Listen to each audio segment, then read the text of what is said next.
Do do do do do do do do do do do do do do do do do do do. Here we go.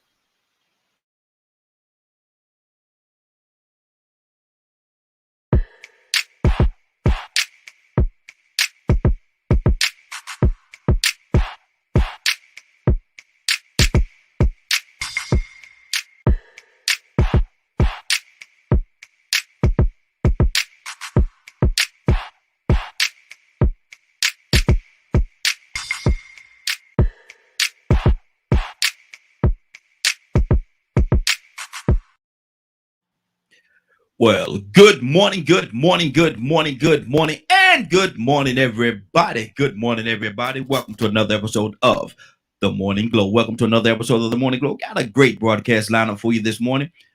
Oh, got three or four things going on here. I'm multitasking.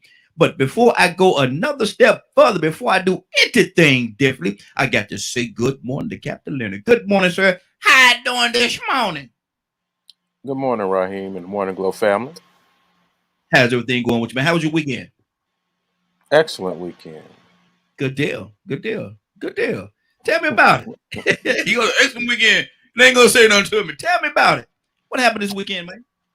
Well, we had lunch on Mars, and no, I'm just kidding. I was gonna say, But what? That's out of this world. every weekend is a good weekend. Yeah, yeah, it Every is. weekend is a good. Every day is a good day. Depends on how we look at it. But I didn't Mm-hmm. get in any trouble this weekend, so I'm good. Okay, well, that's good. That's good. I had a couple of meetings this weekend, man. I had a few things going on this weekend, man.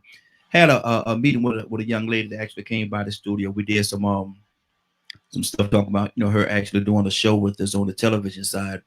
Did some improv stuff and had a real good meeting, man. We actually talked about her show and stuff like that, man. And I think it went very well. I think she's gonna be coming on board with us very very soon. Who is that Um, again? there was a young lady. She actually came. She came through Saturday. Yeah, Saturday. She came Okay. through.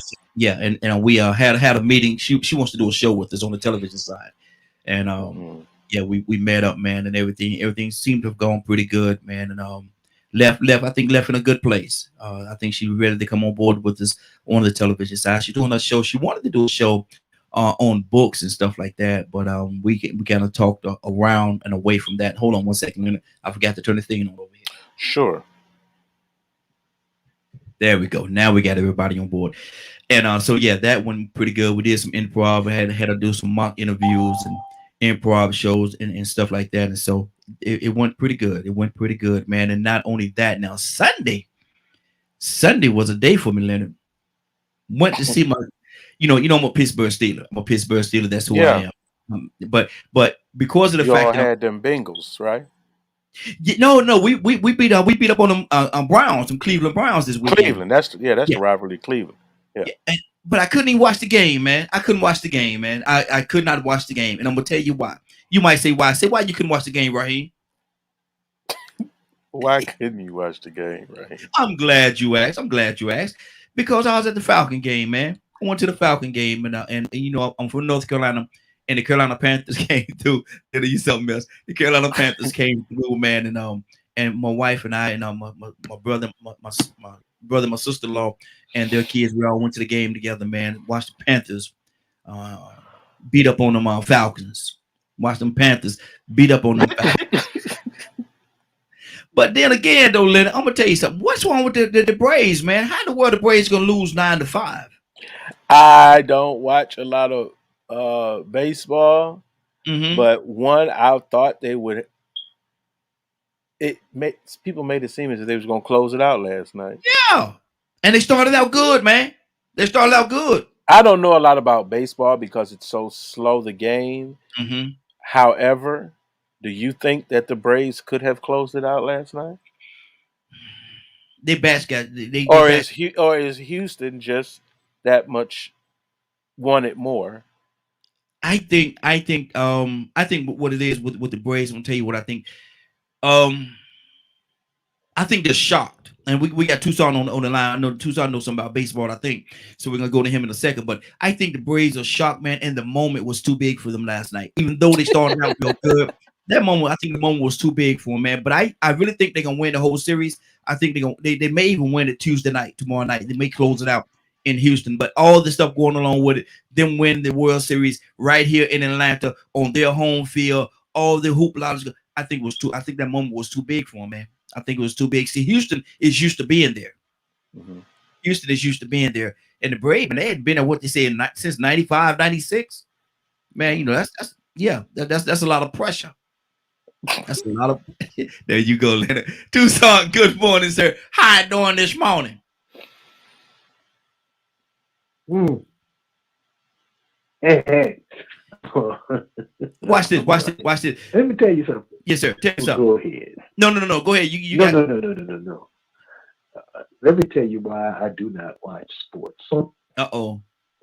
it will make your blood pressure go up. Yeah. Just when you think, Mm-hmm. just when you think it will go your way, Something happened. things will change. Mm-hmm. And there you go. Let me tell you, I used to go to the game when, especially if they had a double header, to my brother's house, and Mm-hmm. if he didn't kick the TV in, he put you out. Good Lord. If the first his team was his favorite team was the first team, and if they lost the first game, you had anticipations of watching the second game. He would say to you, "I don't know when you're gonna watch the next game, but you got to get up right here." And that's your brother. He didn't like he didn't like to lose. Mm-hmm. Mm-hmm. Never was. Never, ever was a good loser. I remember the first day that I outran him Mm. because he older than I am. Uh-huh. And the very first day that I passed him up in a race, he went to swinging. Good Lord. Look, you want to race, we gonna win the fight, huh? And then he ran me around, and I ran a little bit. And I found out that from that point on, I was faster than him. Mm-hmm. So I'd run a little bit. He'd get close to me, and you know, outrun get this distance away from him.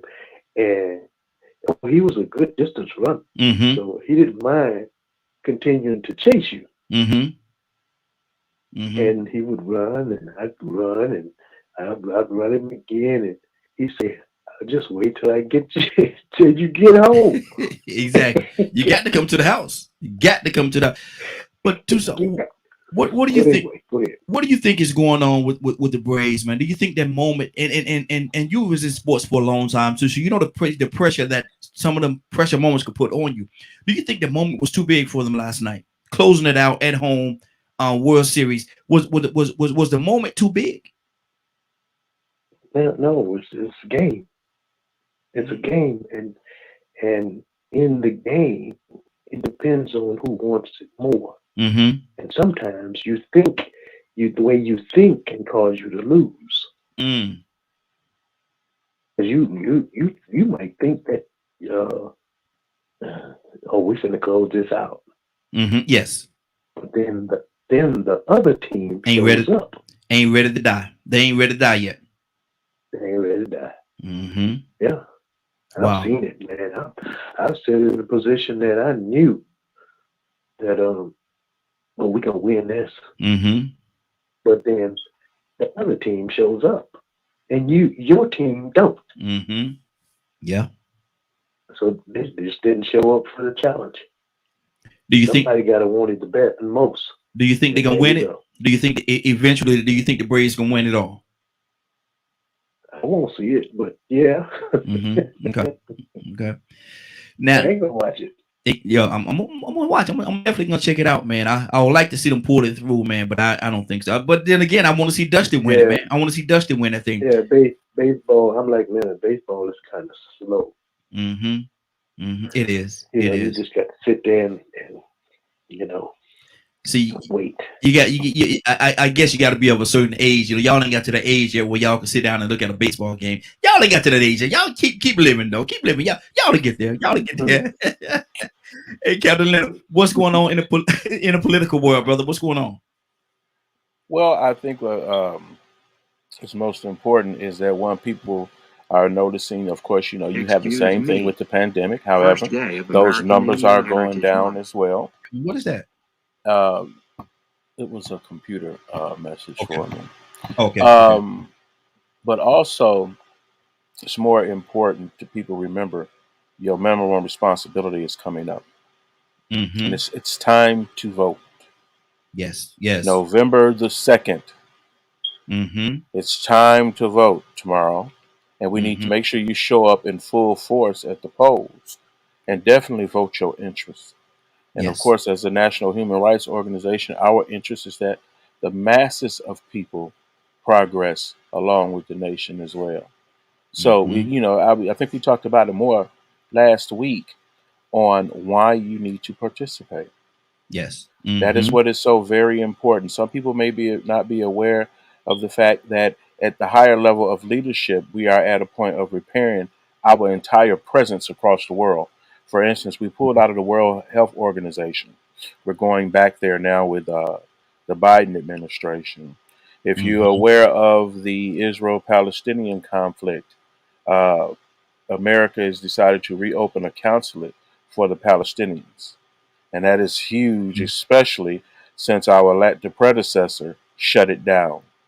Mm-hmm. And this provided those people who were being disenfranchised and oppressed over there to now have an ally in Jerusalem. Mm-hmm. So hopefully, that's that whole Palestinian conflict over there. But the closer things involved is there was a lot of information that came out. The candidates have been debating, especially for the Mm-hmm. Atlanta mayoral race. A lot of Mm-hmm. things were brought up this weekend and last week that really exposed a lot of people's agendas. And Mm-hmm. so hopefully we just hope that people understand how important it is and the priority it should be in the mind of an American citizen on why they should vote. Not to force you to vote for a particular thing. However, to at least know what you're voting for and why you got to participate in order Mm-hmm. for our interests to be heard. Like, say, for Exactly. instance, everybody talk about Ahmaud Arbery and things like this. They shouldn't have any problem getting decent jurors to participate. If you're Mm-hmm. if you're a decent person, especially a decent black person, Come on. be willing to sit on juries. Mm-hmm. This is how we get justice. If you got to quit allowing the evil side to stack the juries in their favors, or due to lack of participation, the evil person is chosen, or it Mm-hmm. makes it easier for that person that doesn't have good intentions to occupy that position of authority. If Mm-hmm. you don't run for mayor, an evil person will run for mayor. Exactly. In Exactly. every position that's contested, there will always be a good side and a bad side. So we Mm. need to make sure that we're doing everything we can to make sure that good people get elected with good intentions and good agendas. Absolutely. That's what's most Absolutely. important. So make sure y'all go out and vote. Make sure you get the right polling place. Get there in time. Usually, I don't see a whole lot of backup and everything like that because a lot of people will think that just sit out the midterm. Sometimes no, you just can't vote for the president. You got to vote for Mm. everybody. You got to vote for school board, county Yeah. commissioner, Yeah. city council, mayor, Mhm. all that because this is what affects where you live most likely. Exactly. Exactly. And see, that's what people don't understand. They want to vote for the president when the president election is a whole big thing. But Tucson, sometimes when it's the local elections, you can't get people to turn out, man. And that's what's going to affect where you are. That's what's going to mostly affect where you are directly. Tucson, what do you say to that? Yeah, yeah. I mean, you wonder why your streets are so in such a bad condition. Mm-hmm. All these old ones and people that these we call them the little people Mm-hmm. Mm-hmm. that are in our hometown.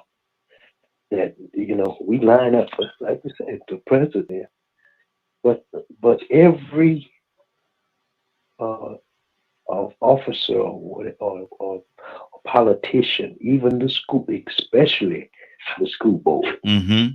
I would say, Mm-hmm. especially because sometimes we wonder, well, how many of us know who the school board members are? A lot of times don't. Most people don't have no idea. They could walk by you right in The Kroger, and all you want they could walk by they don't you in know the the grocery store. alderman No, they don't know. They don't know. of the ward that they live in. They have no clue. Mm-mm. Mm-mm. The commissioner, they don't know. Mm-hmm. It's Exactly. the people that they don't have a clue They know who the president is, though. of a lot of. Oh, yeah, they know Mm. because you know why they know why the president is because that's the one they try to raise hell with. Yeah. Mm-hmm. But your senators Mm-hmm. and your representatives, those people that you don't know who's showing up at Washington on your behalf, Mm-hmm. which are not showing up on your behalf, they're showing up for the other folks that don't care Exactly. nothing about you. Mm-hmm. And Mm-hmm. making laws and having things to say in your community about something that does not even you don't even have no concern for that. Ain't got no dog in the fight. None, none. Mm-hmm. Mm-hmm. And Exactly. we don't want to bring water, bring your driver's license, Mm-hmm. identify yourself at the election poll, and you may have to bring lawn chair. Yeah. Yeah. All of them, every Mm-hmm. election. Mm-hmm. Don't count the last presidential election as a victory because Mm. they don't. No. From that point on, every election counts because they want to. I'm gonna say this and shut up. Make America great Mm. without you. Mm. Now, Leonard, I'm great. I'm about to stir up something real quick, brother. I'm about to stir up something. I want you to go with. You're gonna go with it. I saw something. Was it? I think it may have been yesterday. I think it may have been yesterday, where they was making it was a big debate, and they were saying that the Democratic Party, is the actual party that want to keep poor people poor. And you had and there was going on about in different kind of ways, and this pros and cons and stuff like that. And I was sitting there, I was looking at it. I was like, I can't wait till Monday morning. I tried to call you, but you don't answer my phone. You don't answer my calls on the weekend. But You you know, funny. but yeah, because I wanted to see your stance on that, man. They were saying that the Democratic Party is the actual party that want to keep poor people poor. Lena, what do you say to that? Well, it depends on how your perspective. That makes no sense at all. Mm-hmm. I would have loved to seen the pros and cons. There's no one party trying to keep another party poor, Mm-hmm. people poor. There's a party that looks for the most profit that they can gain Mm-hmm. from the consumption and the labor of the working poor people. Mm-hmm. However, but it's not to keep them poor. You can say that if you want to. One, it's basically has always been used by the Republicans to try to sway people who think they wealthy away from the Democratic Party, because a lot of y'all think you all are middle class when you're not, economically speaking. Mm-hmm. You don't understand. To be wealthy at all, you almost bringing in 500 grand a year. Mm-hmm. 500 grand a year. So you have to think about where you're at in that conversation. Poor people are who? Who are poor people? Are they poor just because they don't have money, or are they poor because they can't provide the basic necessities of life? What makes them poor, first Mm-hmm. of all? And to who are poor people to you? I mean, who do you think are poor people? Me myself. Because yeah, Okay. who do you think are poor people, or where is that threshold for you? Some people who working and making good money live in great neighborhoods, regardless of how much money they have, Mm-hmm. they're using it the way they want to use it. And that's what's being reflected with their income, the cars that they Mm-hmm. drive, the cost of their homes, Mm-hmm. and those things. Mm-hmm. So if do you know more people working with homes and families, or do you know more people homeless? Mm. Who do you know? Yeah, I know Who more do people. you know? Me myself personally, I don't know a whole lot of homeless people, so I would Now have to go. stop right there. Mm-hmm. Ask everyone that comes and calls onto your show or sends you an email or anything what position they're in. Mm-hmm.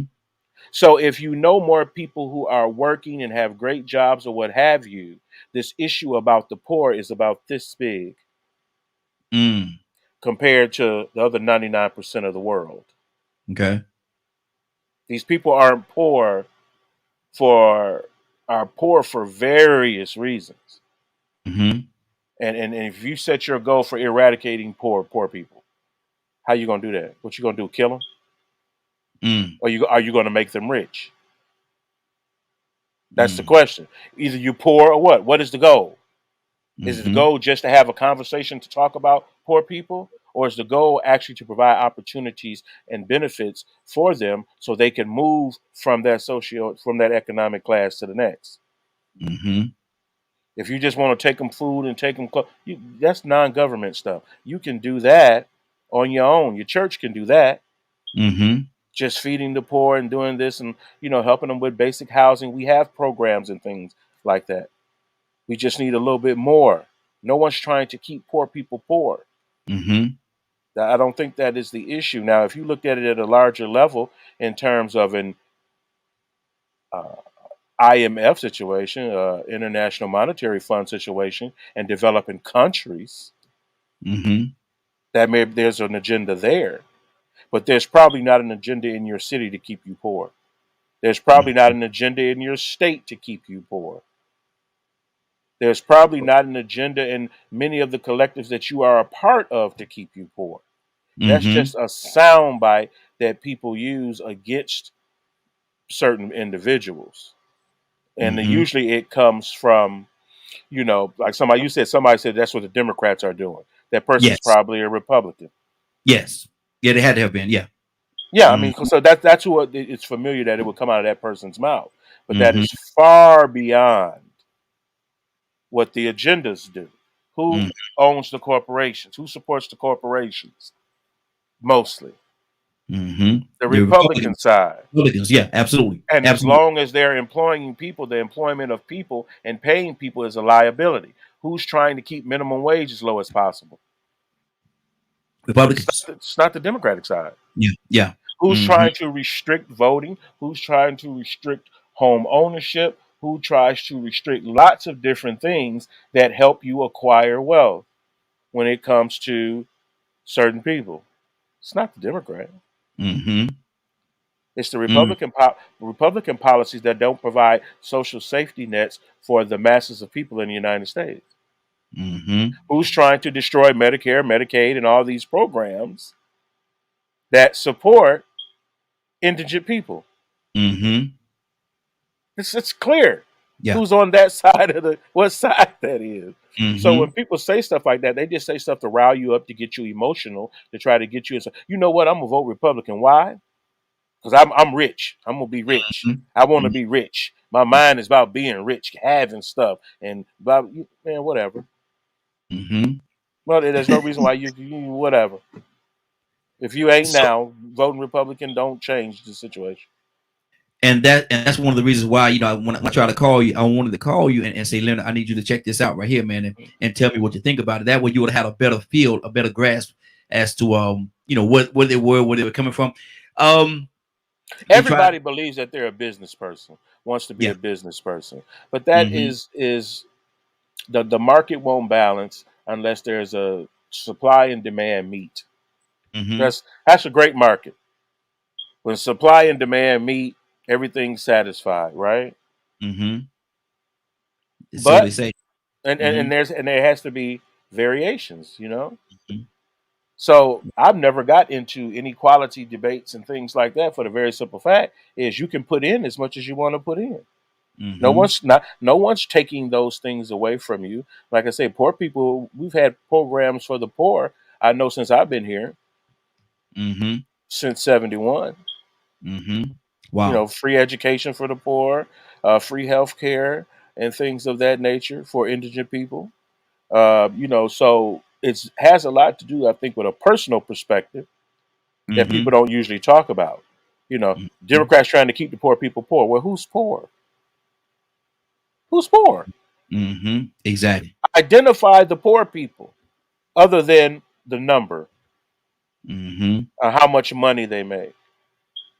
It's easy to eradicate poverty if that was your actual goal. Then you would pay everybody a certain amount of money for these jobs that they wouldn't be in that situation. Mm-hmm. So you have to look at the side that is against raising the minimum wage. You have to look at the sign that's always increasing, that you provide more information about your personal life. Mm-hmm. See, people are usually capturing things to come up with strategies to take advantage of the population. And taking advantage doesn't necessarily always implement something negative. Okay. That's good. You That's could good. take advantage. You could take advantage of the market right now if you had the income and purchase homes in certain areas and purchase land in certain areas. We talked about it before. There's a woe is the Negro side, and then there's the look at these opportunities for advancement side. Mm-hmm. Mm-hmm. That's why the NAACP was so important. It's for the national advancement of colored people of color. To look Exactly. at policies and things that push African Americans further forward. Mm-hmm. So that's the point of the matter. And shout out to these guys that are even running for those positions. We need younger people in these gatekeeper positions, like the Mm-hmm. NAACP. We have to Mm-hmm. understand that we have shout out for getting a grand jury indictment on the murderers of Jamarian Robinson. Absolutely. Absolutely. But now they still have to get enough jurors, and they still have to go to trial. Mm-hmm. So you have to remain in that fight as well. So we're fighting right now. We're at war right now with ourselves when it Mm-hmm. comes to a lot of issues, and we got to start making alliances and moving forward. Anybody that's not for us is against us. Exactly. Exactly. Toussaint, what do you say to that, Toussaint? They say that the Democratic Party is the very party that want to keep the poor people poor. Toussaint, what do you say to that? Oh, really? That's what they say. That's why I say, oh, really? Mm-hmm. Well, let me say, let me ask a question, and Mm-hmm. I don't know, and I'm just thinking out loud. Why is it that when I almost wanted to say something, person, Mm-hmm. even one of you, I almost wanted to say something, get a dime above starvation and you think you have arrived, all of a sudden you turn to a certain party because you think you fit in. Mm-hmm. Why is that? Even in our corporations, we think that just because we get into a and you don't have to have a dime Mm-hmm. because there are poor people that are Republicans Mm-hmm. because they think they fit in the mindset because Mm-hmm. they want to they don't want a certain people Come on. to have anything, Mm-hmm. especially when they have more than you. Mm-hmm. I see people that don't invite folks to your house because when they see you on the job and they see your house, they see your furniture, they see the car you drive, and then they say, "Okay, I'm finna set him up because he got too much." Mm-hmm. Mm. They do that. I mean, really, I know people that they want to let their corporate environment um, uh, see or how what the company has and the Lord has blessed them with, Mm-hmm. Come on. and so they want to have a party at their house Mm-hmm. so that their Show offs. counterparts will um, also appreciate them arriving. Mm-hmm. You talking about them show offs? And then, yeah, and then after the party, then Billy Bob is all of a sudden acting funny. Mm-hmm. Mm-hmm. Acting funny. And your Republican, and I hated to say a Republican status diminishes. Mm-hmm. You know, the word that I was trying to omit in my conversation is Negro. Mm-hmm. And I was finna say, please. And I don't mean, and I don't mean anything by that. I'm Mm-hmm. saying whether you're Caucasian, Negro, um, whatever they want you to call you this day, Mm-hmm. African American, Spanish, um, Native American, whatever it is, Chinese, Mm-hmm. Japanese, when you think in this country that you have achieved the American dream, why do you change your party affiliation? Mm-hmm. All of a Good sudden, question. you have you you fit in the mindset of those that are known to run things.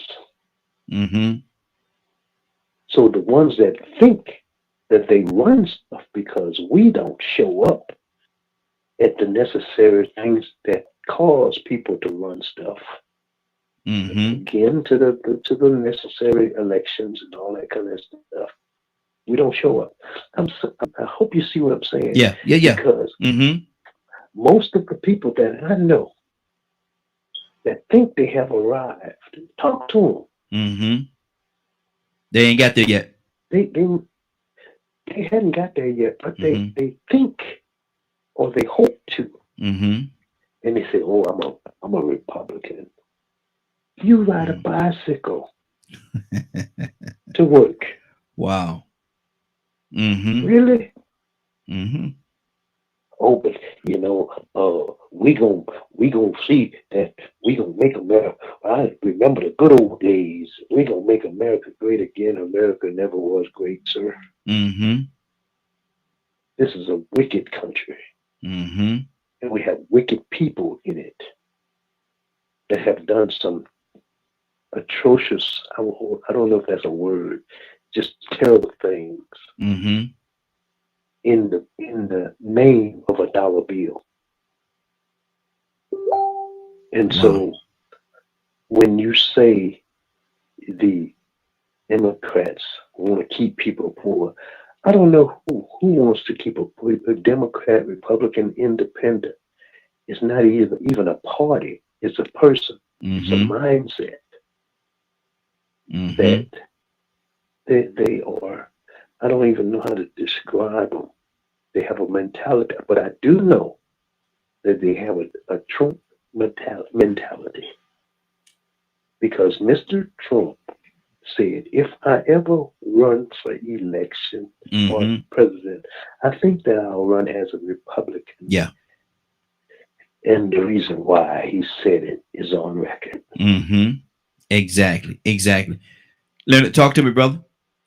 Pretty much, going along with what Donald said, there Mm-hmm. are people who understand how to play a game.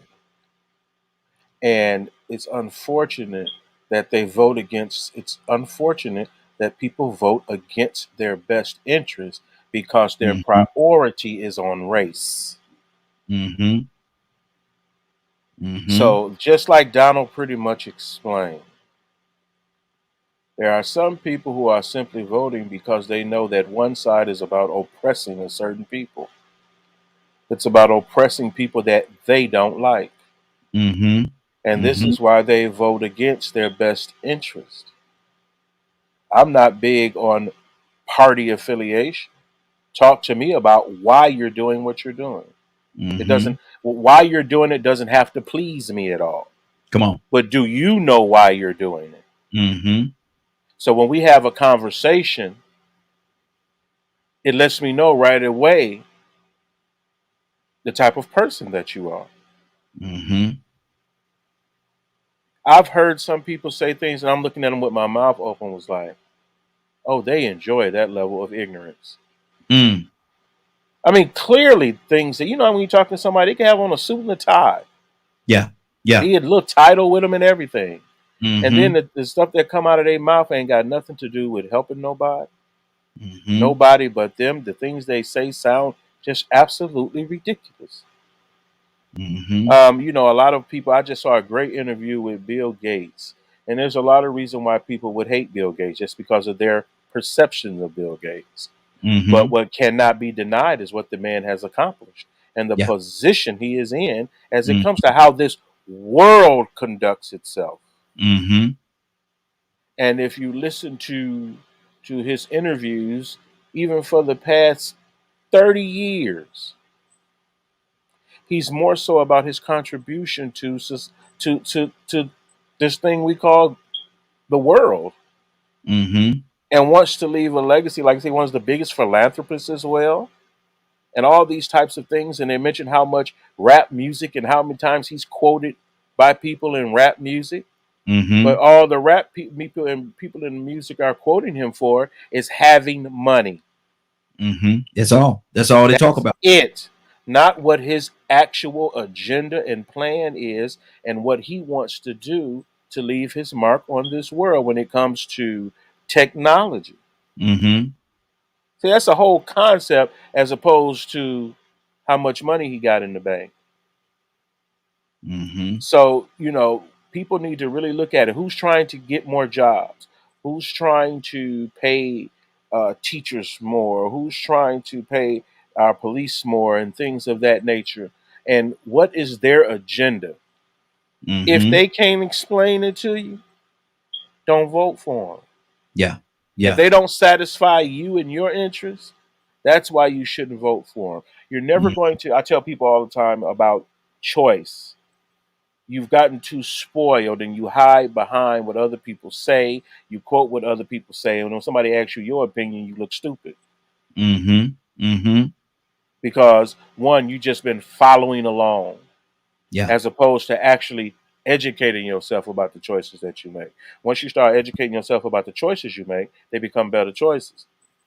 You go, you know what I'm saying? Yeah. Yeah. When you're looking at grocery prices growing, grocery prices, people who have families, and those people have to go back and start rebudgeting, because when food goes up and pay don't go up, it's an issue.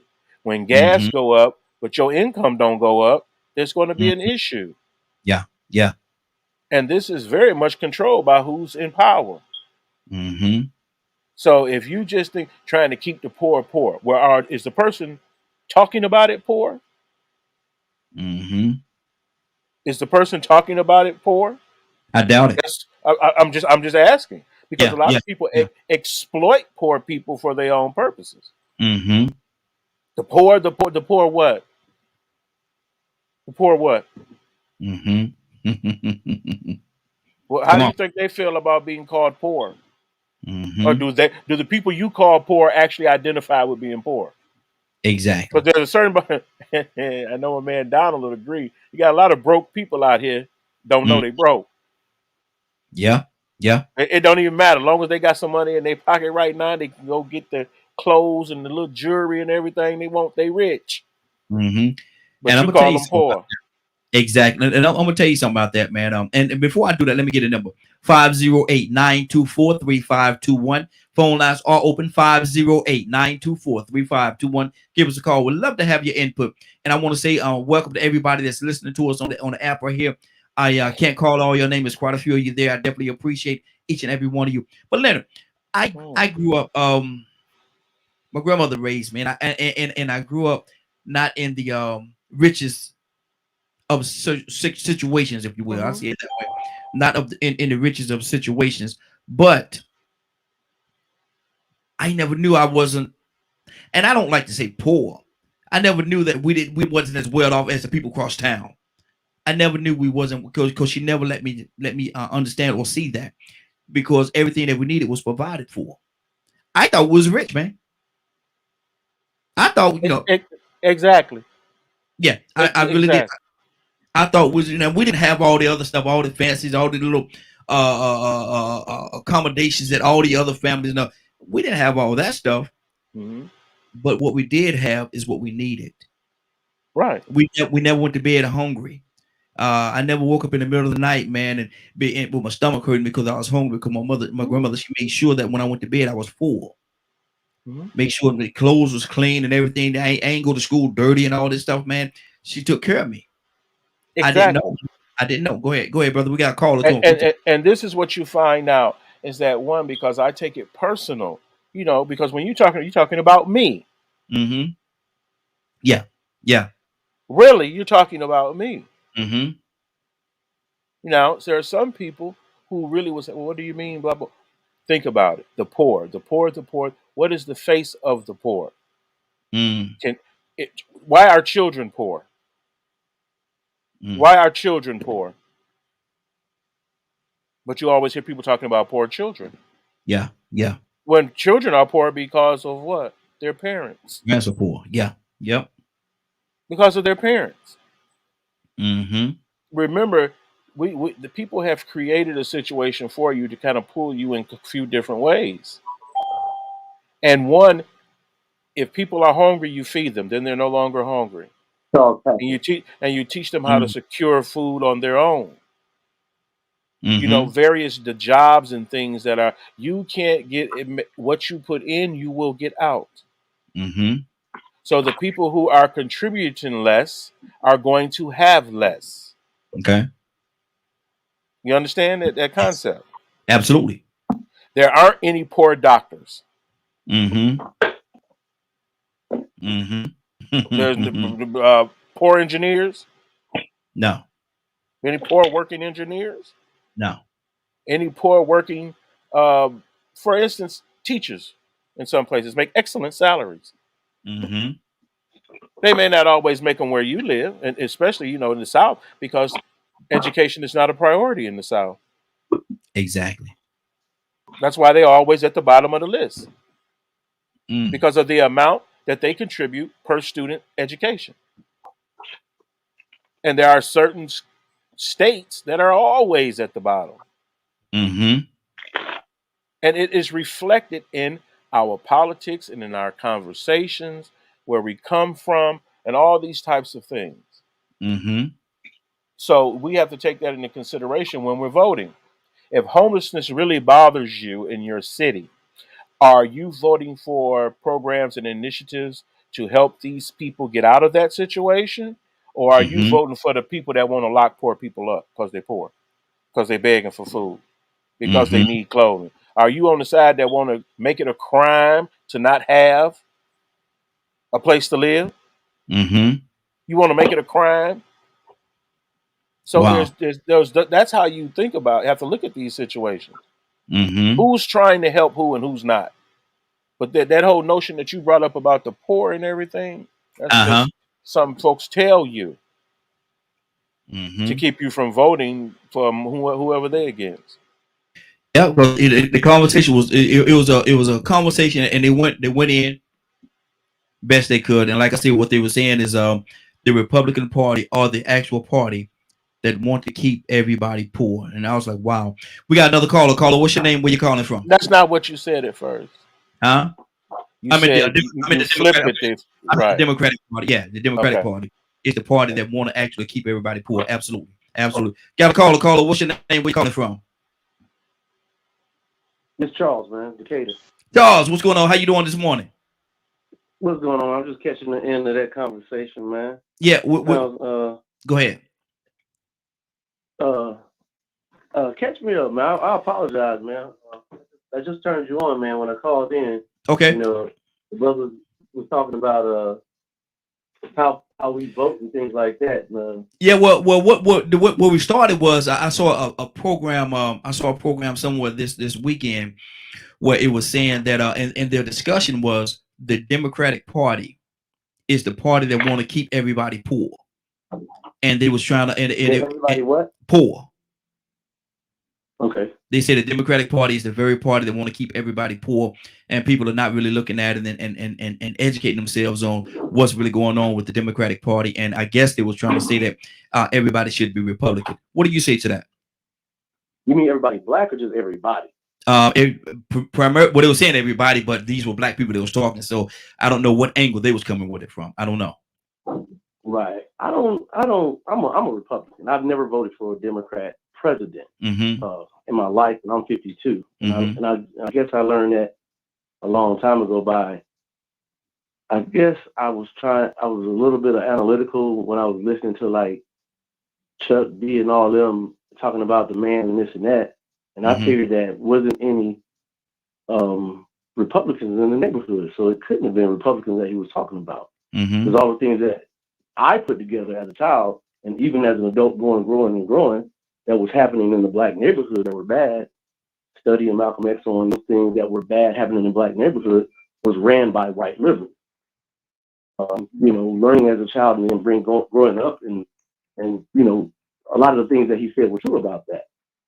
And then the things that I believe you teach a man to fish instead of just giving him food. You teach them how to fish. Like the schools should have things in there to teach people how to live. Not, everybody can't go to college. So I don't know if it's 100% true that everybody should be voting Republican, Mm-hmm. but it is 100% true that everybody should vote to get something out of it. Mm-hmm. You get what I'm saying? Yeah. Yeah. Meaning that if we vote in a certain way and not get nothing out of it, then why are we voting that way? Mm-hmm. That party, we've been under that party for 50, 60 years, and we're still trying to overcome. Then why are we still doing the same thing? It's kind of like when they say about insanity. You keep doing the same thing, looking for a different result. Mm-hmm. It's Exactly. kind of weird. You can't struggle. I don't want to struggle that many years and just keep on trying to overcome. Mm-hmm. Like Ice Cube said, when Ice Cube put that out there, that he just put it out there. Mm-hmm. I want to talk to the Democrat Party. I want to talk to the Republican Party. Mm-hmm. The Democrat Party said, look, we'll talk after the election. The Republican Party said, hey, let's change it right now. You're right. Mm-hmm. So after the elections, it's been over a year now. And it's an example of what's been going on for decades because even Malcolm X said, you put them first, they put you last. Mm-hmm. Everybody gets some. The LGBTQ, the white women, everybody gets something, and then blacks get it last. So if we don't keep seeing this going on, it's not really about the party. It's about who's being honest to what they're saying, or matter of fact, who's not being honest to what they're saying. Mm-hmm. So we've known we've been tricked by the Democrat Party for decades. Why are we still voting that way? Now, and that not even come from the. Do you agree, Charles? Level, do you? From the home level. Hey, Charles, let me say this to you. Do you agree with their assessment when they say that the Democratic Party is the party that wants to keep everybody poor? Do you agree with that? I think that the Democrat Party want to keep black people in their pocket. I don't say poor, but I say in their pocket. Mm-hmm. You can only get so much. You can't be. They don't want you to be independent. Mm-hmm. I don't think they want you to be independent.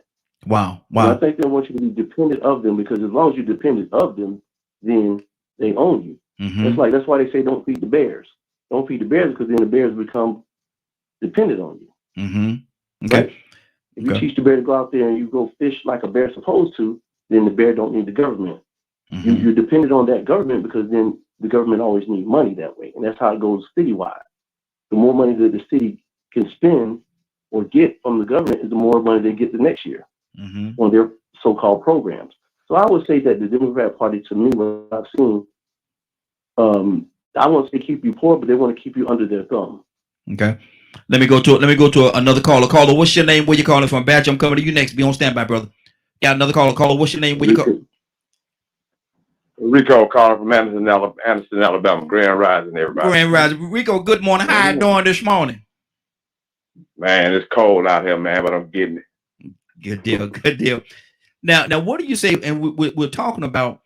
I saw a program there was discussion. The topic of discussion was the Democratic Party is the very party that want to keep everybody poor. What do you say to that, brother? What's on your heart? Well, that would be the perfect propaganda for Republicans that want to fool black people into coming to that side. Mm-hmm. I agree with what Leonard said earlier, though. I'm not a fan of either party, but at the same time, with the question that you just asked, there's a thing that we have conformed to called adapting. I ain't gonna say adapting, embracing the lesser evil. So you know, it's like it's almost like we're not going to get what we want from either party, but one party would definitely not fight on our behalf. Well, the other one may. They may even address it or listen. That's why Trump did what he did with Ice Cube. He thought, and it almost worked. He thought that, you know, that was going to attract black people to him. When he did that for the HBCU, he thought that was going to attract black people to him. Because like I think this Charles, he said it. We're gonna put somebody else first, which is gonna make you last. So you put the rappers and athletes first, then you can put the scholars and the educators last. So you know, we think about him meeting with Ice Cube. You know, it's a psychological thing. I heard Leonard say earlier about how people mention Bill Gates, rappers. I heard Charles mention Ice Cube. That shows you right there the names that we mentioned. Those rappers talk about Bill Gates. They did the same thing for Donald Trump. So somehow the system has realized that, man, most black people, if you could get rappers and athletes to come in and be the spokesperson, everything that they stand for would turn into jingles. Right. Turn into songs, every little moment. So now, if they value money so much to where they just want to be rich, it don't matter who you are, what kind of character you got. The only thing you know of is Donald Trump is rich. And that's all that matters. Money over everything. So let's get the rappers and put them in their songs and big up them and ignore what he put in the newspaper about the Central Park boys. Ignore what we know about the black people suing him for racism. Where did he get that from, though? Where did he get the Central Park story from? Oh, where he got it from, I don't know exactly where he got it from. What I'm saying is, you know, the rappers hold on. One at a time, brother. One at a time. Go ahead, Rico. The rappers promoted this man. This is my point.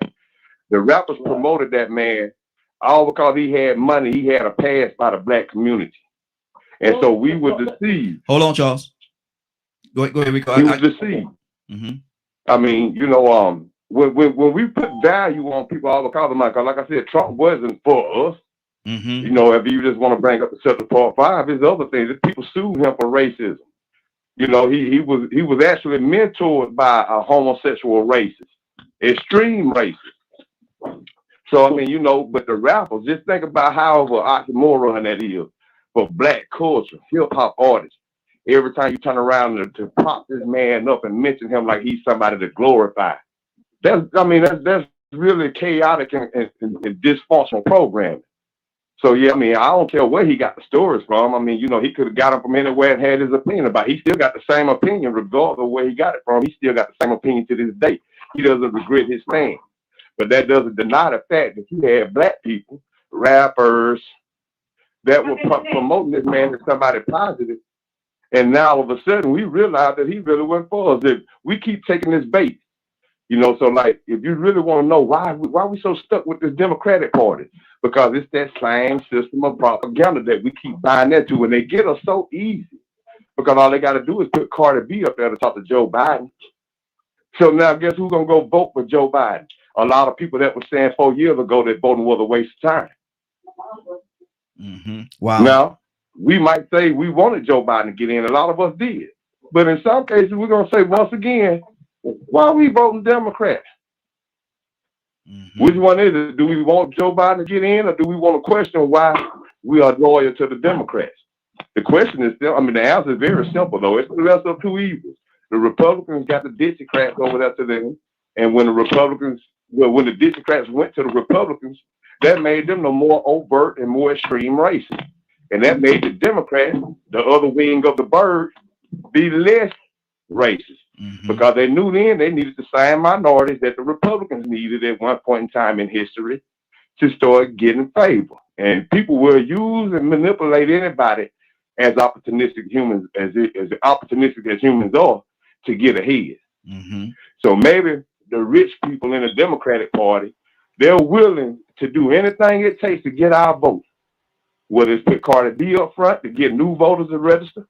You know, they always talk about the new generation of voters. It's sway elections. Well, I wonder how many Justin Biebers and Cardi B's do that.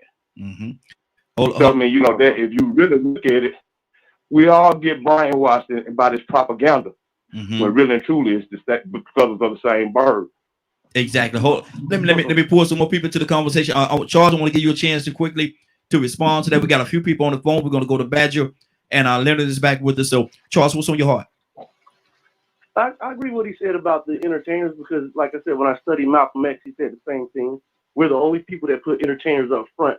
But I don't agree with it, and I'm not I like Trump, but I like Trump because he's a businessman, and I know stories about Trump helping out blacks without a camera in front of them.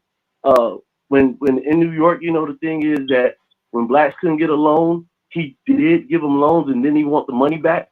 Now, Trump's father was a beast when it came to certain things, but that doesn't mean the son is. Just like my father or my grandfather was a beast when it came to certain things, but it didn't make me a beast. But I don't think it's the two birds on the same feather thing. And I hear that a lot from people that I believe who look at something and say, well, I've been voting this way all my life, so it got to be the right way. If not, then both parties got to be wrong. Both parties, neither party is perfect, but one party is worse for blacks than anything. When you talk about the KKK, Margaret Sanger, voting against a lot of things that would help blacks out, you would look at the Democrat Party over anything. The parties never switched. Only the people switched, meaning the voters. When you look at a liberal and the things that Malcolm X said about a liberal, he didn't say about a Democrat, he said a liberal. And a liberal is a person with a mindset that feels that they're better than you and that they can help you. Like a liberal right now would say black people can't use cell phones. You see videos of this all the time. Black people don't know how to vote. Black people don't know how to get to the voting booth. This is a liberal thing that liberals say. Now, like he said, I agree again. Neither party is perfect, but it's always been for me to go down a list and see which evil has hurt the communities most. Meaning that when you're looking at a Detroit, Chicago, Atlanta, things like that, these are places that are ran by blacks, but are moneyed by whites. If you follow the money, it's always white. Then again, when you look at the school systems and when they say I want to bust schools, which was a Democrat thing, that to me was crazy. When you could have just paid the school teachers better, like he said, like the other brother said, pay them better, and pay better, more money. But the school system wasn't ran by Republicans; it was ran by Democrats. Or I apologize, it was ran by liberals. Okay, let me do this. Badger, what's on your heart? We're talking about right now. And good morning, Badger. How you doing this morning? We're talking about. I saw a show over the weekend where it was saying that the Democratic Party is the very party that want to keep people poor. What do you say to that? Well, while y'all were talking, I had to pull up some stuff because I'm like, that don't sound right. No, I know I've seen more Democrats talk about, if you make more money, you need to be taxed more because it works all the way up from like poor to middle class. But once you get above middle class, it kind of just evens out. So I know there was talk about, if you make $1 million, we're going to take more money from you, which unfortunately is going to hurt those of us that don't make that much because, oh, you're going to take an extra 100,000 a year from me. Well, I'm going to take that. I'm going to get that 100,000 back by increasing the prices of everything I own that's in the store.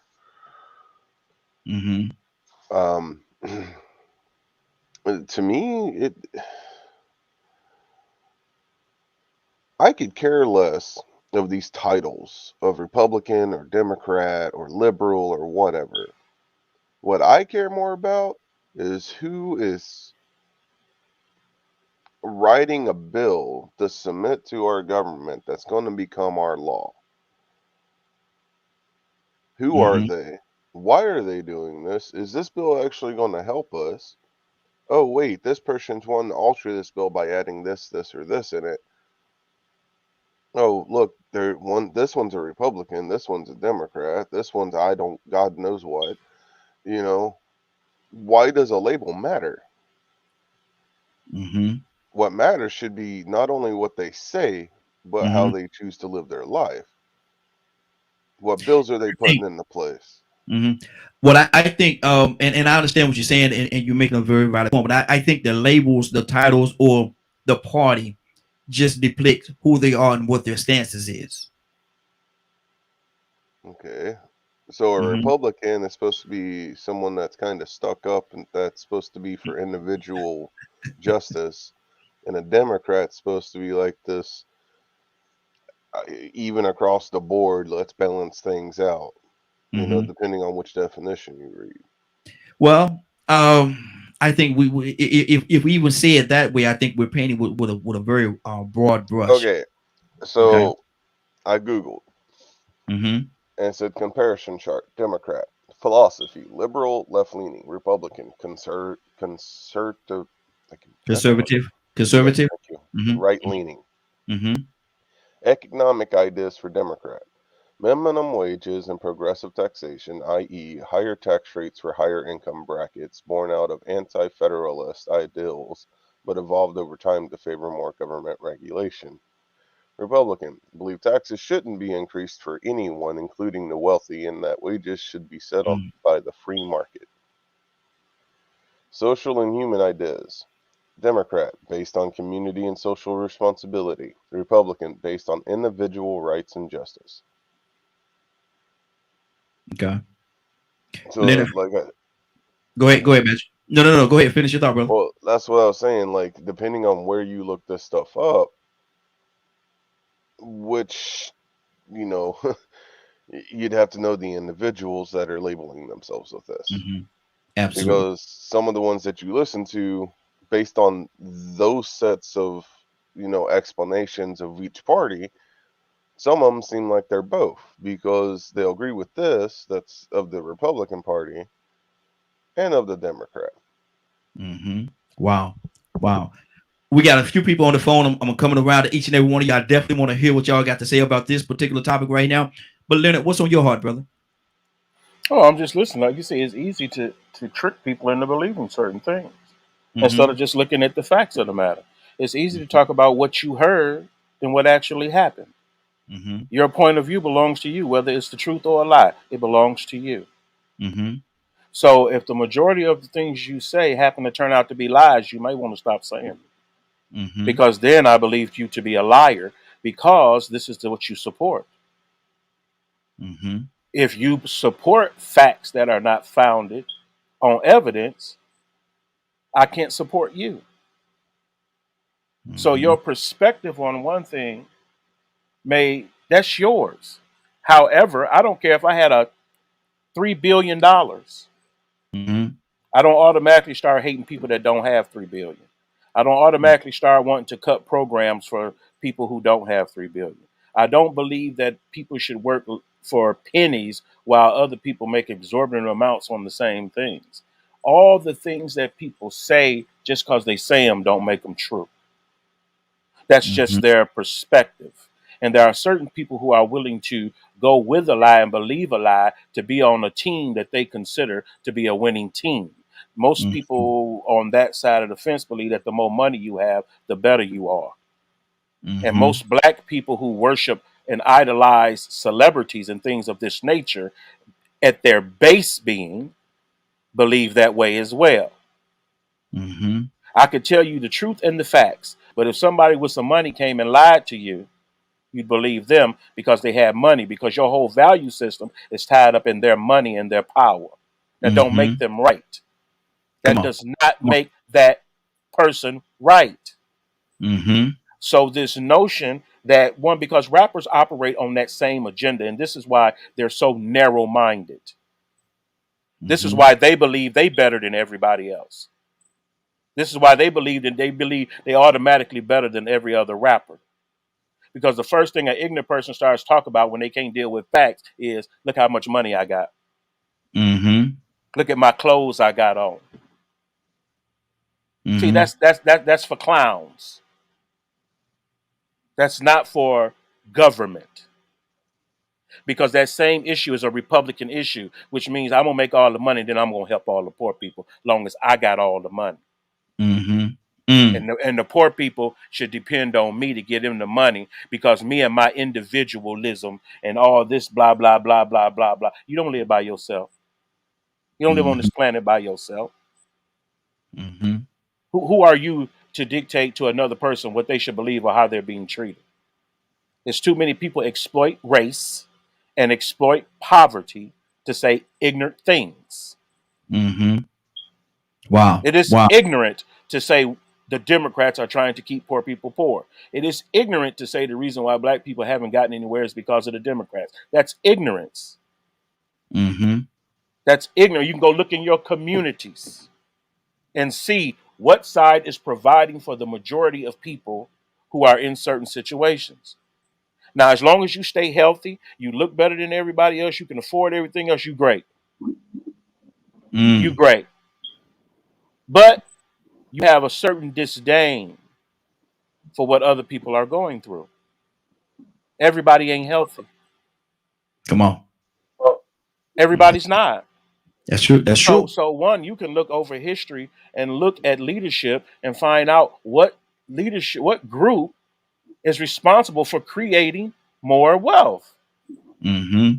It's the party that provides the more opportunity to the people to do that very thing. Not the people trying to disenfranchise those people. Mm-hmm. Oppression is real. Oppression comes from policies and initiatives that constantly serve those people in power with money. Mm-hmm. So if no one stands up for those people who don't have money, who ain't healthy, who ain't prettier than everybody else, who's to speak for them?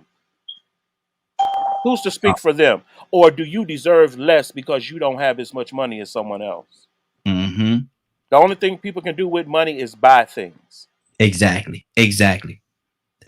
Now listen, the phone lines are blowing up. I'm gonna make my way around to everybody. Y'all be patient with me this morning. We got a lot of calls, so definitely be patient. Cassandra, good morning. How you doing this morning? Good morning. I'm well, thank you. Good to have you, sis. We I just go ahead. Yeah, just really quickly, I want to jump in. Leonard, thank you, and thank you, because I'm over here about to cry. I know you are. I think that Black people really don't. I'm telling you, man, my heart hurts because we say stuff, man. I don't give a flying flip who Cheeto Man helped. That man is evil through and through.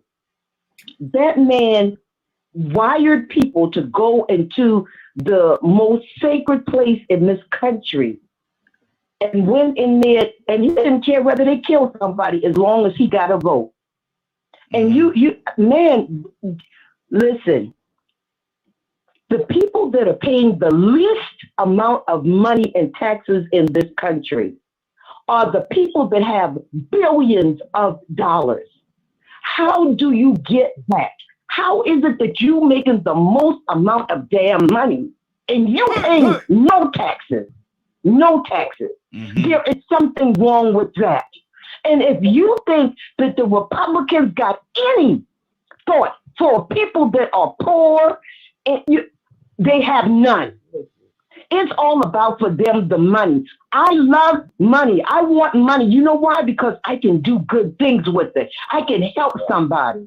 Mm-hmm. What are the Republicans doing? Most of them, I ain't saying all bad. What do their agendas say? I got mine. You get yours the best damn way you can. Basically, that's what they say. So the people in the hood, the seniors, they don't give a crap about those people. And what they do, how do we know they don't care? Look at their record and look how many people they help in any city you want. You know why the Democrats, you say the Democrats, because the money is coming from the federal government, who are mainly run by people who got money. And I don't care if you got the Democrats in power. Look at what's happening right now. The Republicans are fighting them on everything that could help people in this country. Come on now. Let's get a grip. Mm-hmm. Wow. Let's just be honest about it. Mm-hmm. We got a lot of people on the phone lines. I want to circle around everybody. I want to get back to Charles. I want to get back to Rico and see what y'all got to do. So y'all bear with me, be a little patient with me, because we got a lot of calls. I'm going to go to VP right now. VP, what's on your heart, brother? And good morning. How you doing this morning? Good morning, sir. How are you doing this morning? Doing good, man. We About talking about this conversation, trying to, man. trying to get everybody stressed up early in the morning. No, sir, man. I saw a show and I see I have to talk about that. This isn't even our topic actually, but I had to talk about it, man. Their topic of discussion was they were saying that the Democratic Party is the very party that want to keep everybody poor. VP, what do you say to that? Listening, after Leonard Badgett, it was somebody else that I had before I had to get off with my son. Laid it down pretty accurate, man. When you don't have your own mind, you're led to whatever you want other people to believe. But in your own, just to keep it on the topic for Democrat or not, look at your community like somebody brought up before. If your community is always voting Democrat, but you don't see any increase in your food, you don't see any increase in the income, the money should be small business, not going into corporate. So if you don't see an increase in roads, what's happening is we're allowing these campaign propagandas to lead us and not allowing the people on the ground to lead us. So we're easily manipulated by somebody who, like up here in Connecticut right now, there's a big push against the Democratic Party because they want to, they talk about abortion a lot. So all the black people that we kind of tolerate with because they don't like abortion, now they want to be Republican. That's not a reason to be Republican. That's just a reason for you to stand for something. And if anything, become independent if you can't get Democrats to jump on your side. But for some reason, humanity has taught us that we don't get to have an option no more. And it's one way or the other. Wow. Curtis. Good morning. How you doing this morning? Man, I'm good. What's going on? Man, they said that the Democratic Party is the very party that want to keep everybody poor. Curtis, what do you say to that? That's hogwashing, you know. Listen, I'm gonna keep it short and real simple. You know what? To each his own, man. Vote how you want to vote. Me, myself, I'm gonna vote for the party that has helped aid and assist my people in whatever shape, form, fashion that is. And according to what modern history says, as of 1964, it ain't the Republican Party. Now, I don't know why we expect for these parties to be picture perfect. I don't know why we expect that. First off, the parties are run by a bunch of human beings. That's number one. Number two, you're never going to get, I don't know who told the American people that a piece of legislation will be perfect. A piece of legislation will never be perfect. Number three, what Cassandra said is right.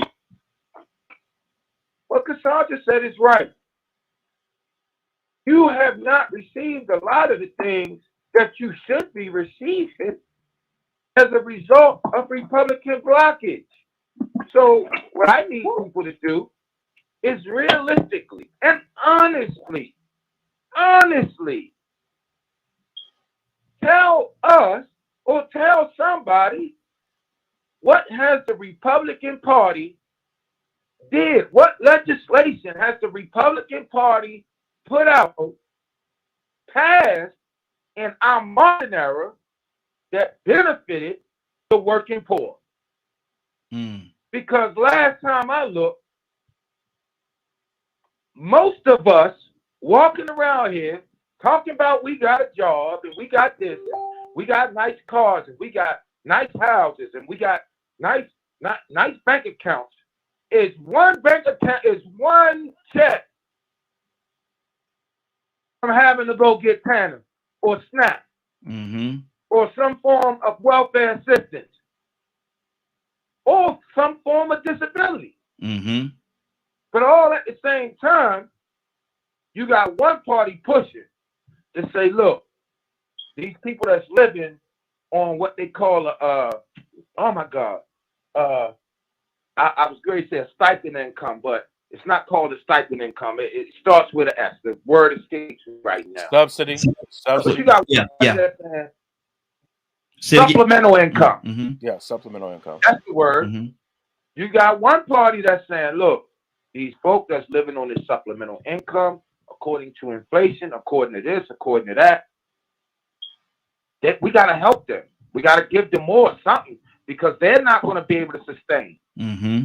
And then you got another one saying, well, they need to go and get a job. Well, the people can't get a job. You're talking about my mother-in-law who's 75 years old.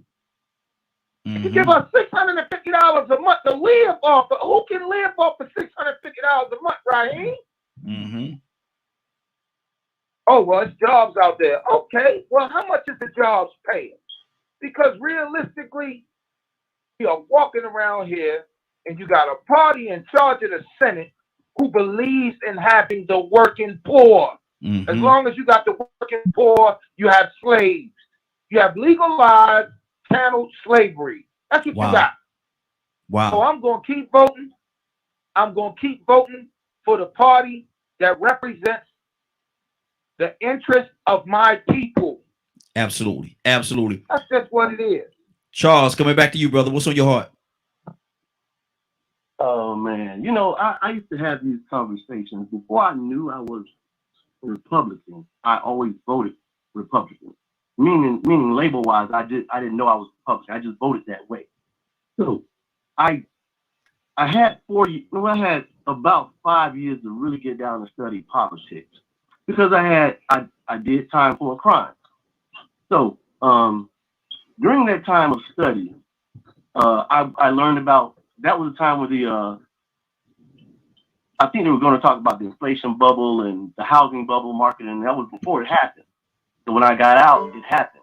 And they were speaking about Clinton and what he did and how it was going to hurt blacks in the future. But blacks were eating it up as it was going because they didn't know that, you know, if I'm going to allow everybody to get a house, then everybody can get a house. But when the bubble happened, everybody started losing their houses, and blacks started losing their houses the most. Because what these good intentions of the Democrat Party and liberals think never really helped the black community.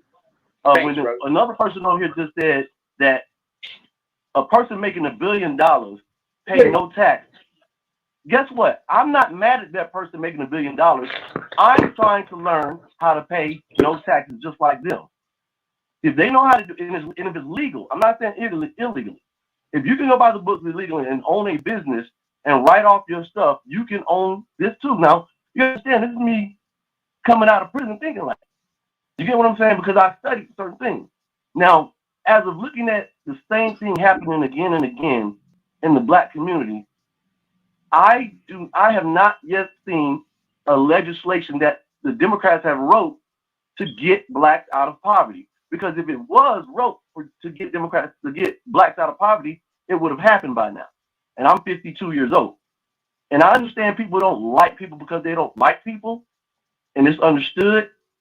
But when we vote on the level of citywide level, and you're voting that level, and you vote for the interest of what helps or bring people out instead of just feeding them for now, then that's how I live. What can bring you out of this instead of feeding you for now and making you a part of the system? Mm-hmm. I do believe you're supposed to have programs for people who can't work. Like the brother was saying, yeah, his 75-year-old mom or somebody. Yeah, they should have programs for them. And any group that takes money away from that, I don't like that. Because like we were saying, nobody's perfect. No legislation is perfect. But mm-hmm. I know, looking at what I've been looking at since I was 18, and looking at the black community since I was 18, and how we vote since I was 18, and we're still talking about the same thing since I was 18, and we vote 80 to 90% Democrat. And I know that when Malcolm X said, you put them first and they put you last, meaning the liberals, and when he said that we vote, we get nothing from it. If we voted Democrat and got something from it, it would be perfect. But we don't. We get nothing from it. Nothing. That's why we're in the same situation we've been in. Let me ask this question. Let me ask this question, Charles. Charles, let me ask this question. What are we getting? And clarify, make it clear to me. what are we getting, or the ones that do vote Republican? What are we getting from that? We don't get enough. We don't get enough because not enough of us vote that way. But Mm. what we do get is No, that what are we getting? Period. What Okay, are we listen getting? to me. Period What from we get them? out of what we get out, we get lower taxes for businesses, open a business. Am I right or wrong? Wrong. Next. Who taxes businesses? Who taxes businesses most? Republicans or Democrats? There is no Oh. comparison. Businesses I have a business,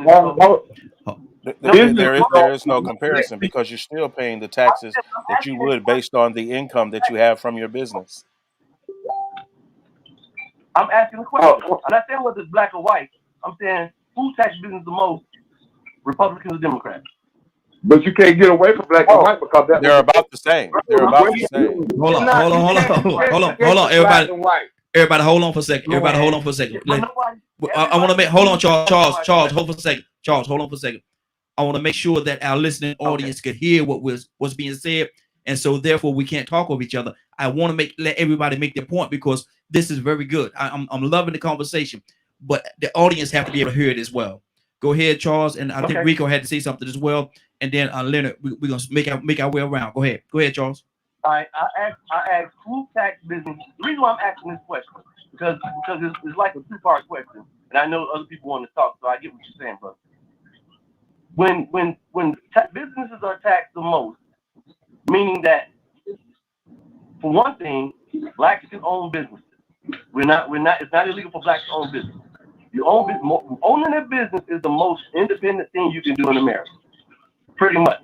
Meaning that getting the government off your back. Number two, if a business is taxed more and you work, then that means the business is going to charge you more, and then things going to cost more.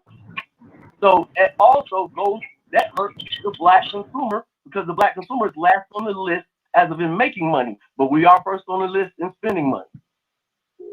So even taxing a business more hurts black people because it trickles down and hurts us because now the product that we need to buy costs more. Like right now, things cost more. You get what I'm saying? Mm-hmm. Not just because of the pandemic, it just costs more. Mm-hmm. You get it? Mm-hmm. Okay. Because who's in office? It all goes. We got to look at the broader picture. Yes, people need help on the ground, but while we're helping them on the ground, we need to help them get off the ground. Mm-hmm. Okay, you're not helping them get off the ground by taxing the hell out of businesses that black people are allowed to own. Okay, hold right there. Allowed to own. Hold right there, Charles. Hold right there, Charles. Rico, go ahead. Yeah, I was gonna say you can't get away from business when the question was what has the Republican Party did for black people, and see that really shows you. Thank you. What you have to be concerned with as a Republican. If you're gonna be a Republican, hold on, Charles. Hold on, Charles. Let him talk. Let me finish. Yeah. Black group economics cannot survive in the Republican Party.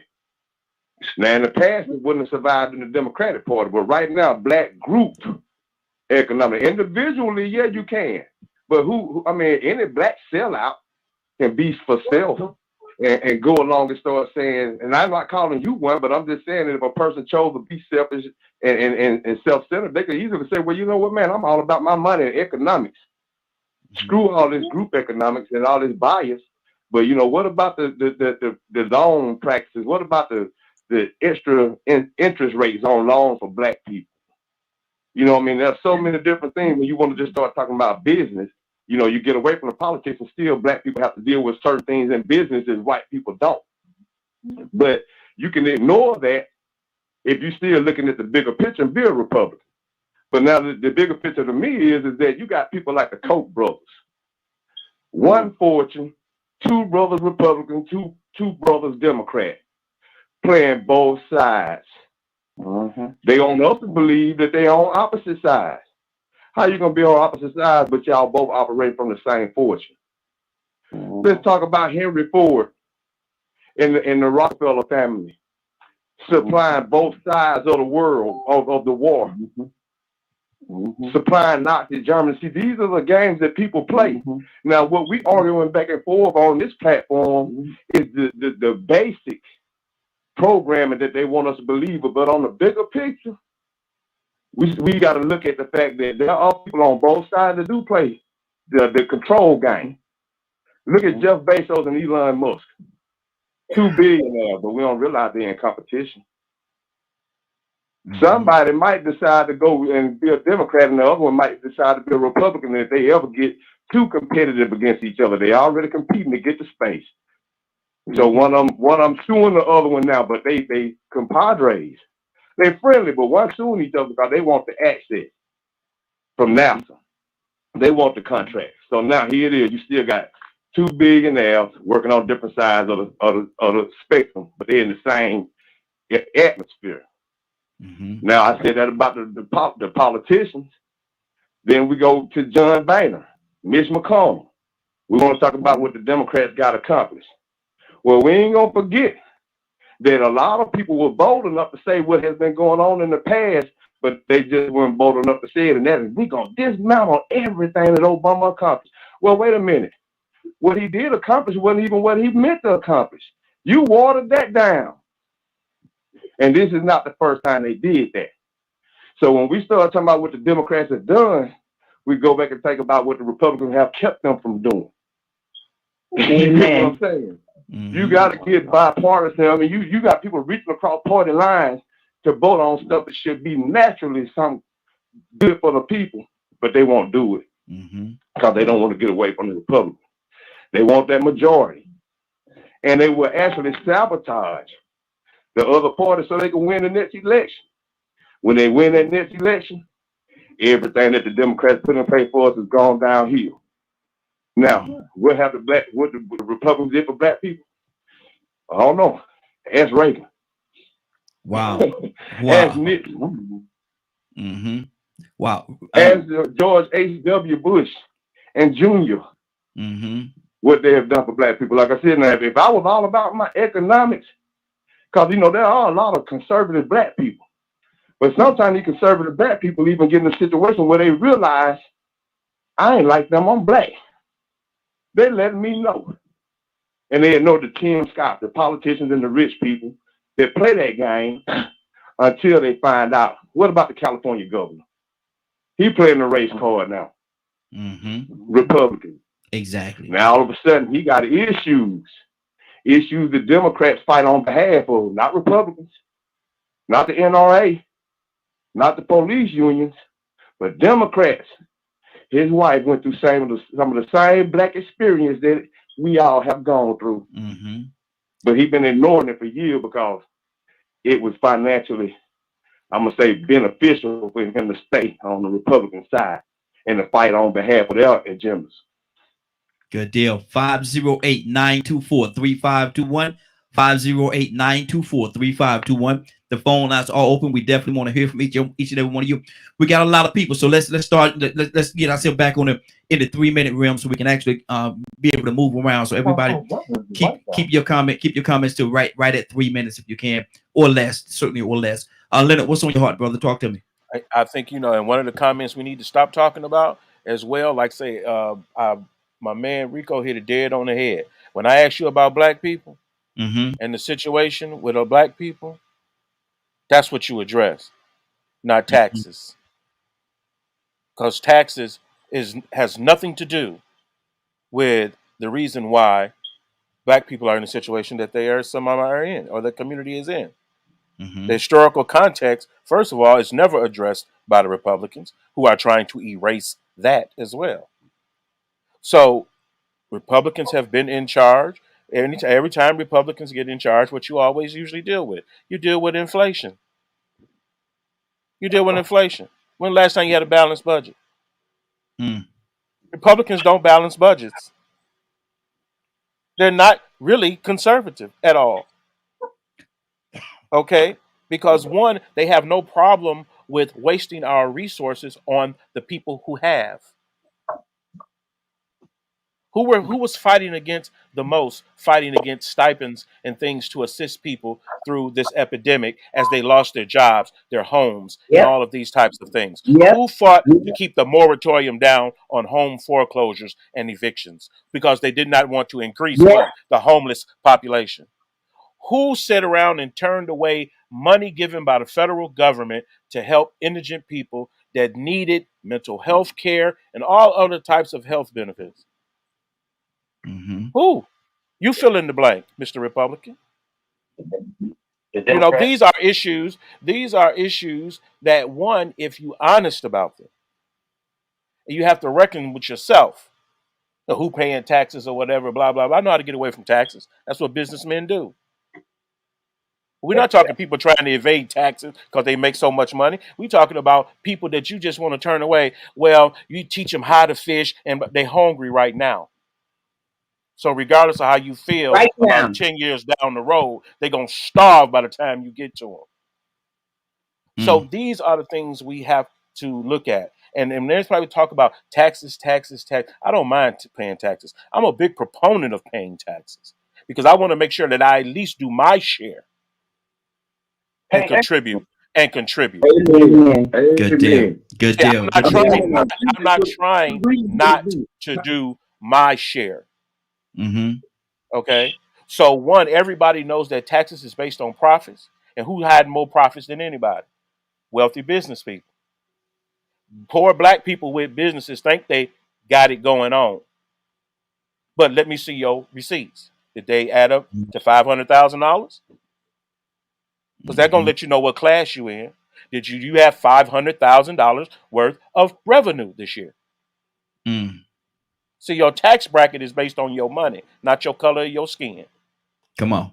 Good So deal. when we talk about things, we have to make sure we put them in a proper perspective. So the conversation ain't just a bunch of people putting garbage out and expecting people to eat that garbage and be healthy.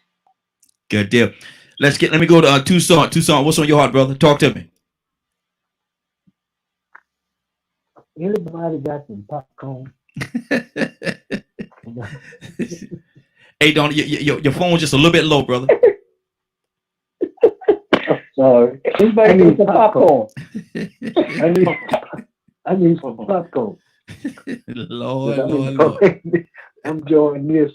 As a matter of fact, add some butter to it. Not no butter. With butter. Garlic butter. And if you got some caramel that you can add to it, They took all the butter. Remember, they took the butter from them. I'll take that. I'll take that too.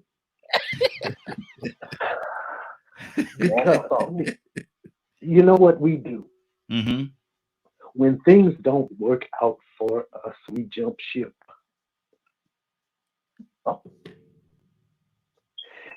So what I was thinking about is, and I'm not bashing anybody. I'm not, because this is what's so unique about those that are here and are normally here. You see that, Leonard? We have a diverse group from every walk of life, and you're welcome. Right. So what I want to say is there is a certain group of people that basically can have their way. So why don't we join them? Because you better not say nothing against them, because you're going to be labeled as a hate group. Right. I think I'm a hate group by myself, I mate. think that the best thing for us to do is not be Republican or Democrat. And I'm not bashing. But let's join the gay community. We could just change. Hey, you know what I think sometimes is I tell people, if you really want to, if you really want to test your allegiance, I'm not. Y'all lit this morning. Y'all are lit. As the kids say, y'all are lit. That was a good one. Wow. Go ahead, Leonard. I think that, people have to look at their interests. That's what it gets down to. If you are convinced of something, it's hard to change your mind. Mm-hmm. You'll continue to do wrong or follow a bad leader until the end of time. That's what you'll do because that's what you're bent on. That's what we see with our brothers and sisters who insist on supporting the Confederacy. You lost. You're at the bottom of the map on everything, but you still consider Democrats were the Confederates. voting this way and supporting this group of people. Well, now you said the people standing in line with you, regardless of race, regardless of how tall they are, what? They all there for the same what? Services. They're Mhm. all there for the same thing. I need food to eat. So guess what? I'm gonna have to go and get that EBT. And they Mhm. had you all thinking that only black people use EBT. Come on out here to rural Georgia. Come on out Mhm. here to some of the poor areas. Hello. Okay, this is not an issue where that partisan rhetoric and all these other things that people use to make themselves feel good is going to work. We Mhm. need people actually doing things. For instance, Cassandra works with a population that determines what she needs to do because she's trying to address their issues. So that's the agenda she's on, addressing those issues. Now, if you don't care nothing about those people, guess what? You're not going to be on that side. But Mhm. we expect that. We expect some people to be foolish, and we need to quit talking about we. What the Democratic Party don't done for us. I don't know you, Negro. Mm-hmm. I don't know what you about or what you do or anything. So how can all of us sit here and be black talking about why black people shouldn't vote this way or that way? Black people should vote for the same reason white folks should vote in Right. their own interest. And if your interest is your community, if your interest is the elderly, if your interest is the disabled, if your interest is anyone being disenfranchised, we know where we stand on that issue. We know who not trying to help who. So all these complex arguments about businesses and taxes, well, that's about people with businesses and taxes, ain't it? What does that have to do with the people that don't have that, which is the majority of Americans? Everybody doesn't have a business.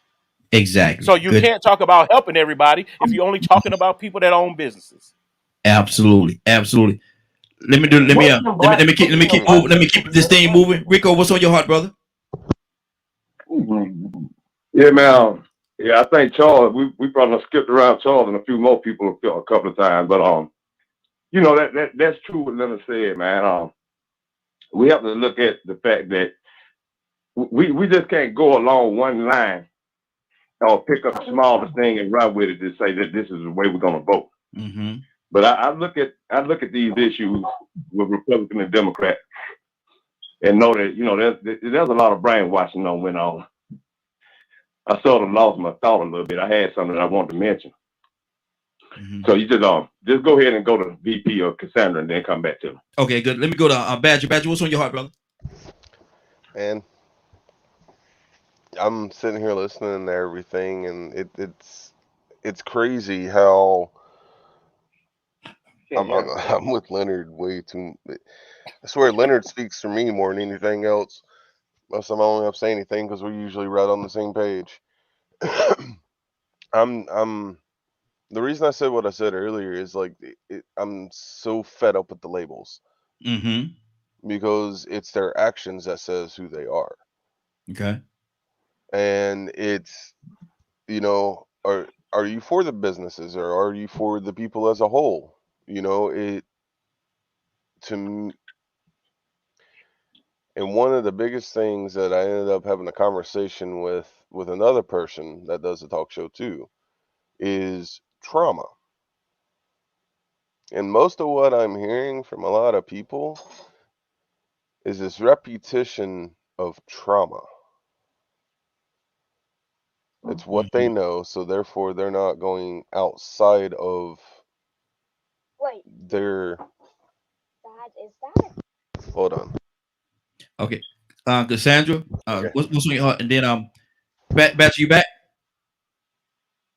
Badger, are you back? Yeah, I'm back. Go Sorry. ahead. Mm-hmm. Like, well, this group of people has done us harm in the past, so let's live in that mentality over and over and over again and repeat our own individual trauma and not dig deeper and look at what they are or are not doing in our local area, all from our local area all the way up to our actual government. Mm-hmm. You know, Right. what kind of mental state are you actually in to say the things that you're saying, including me?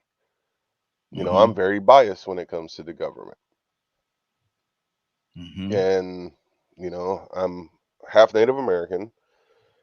I've also got Irish and Scottish ancestry.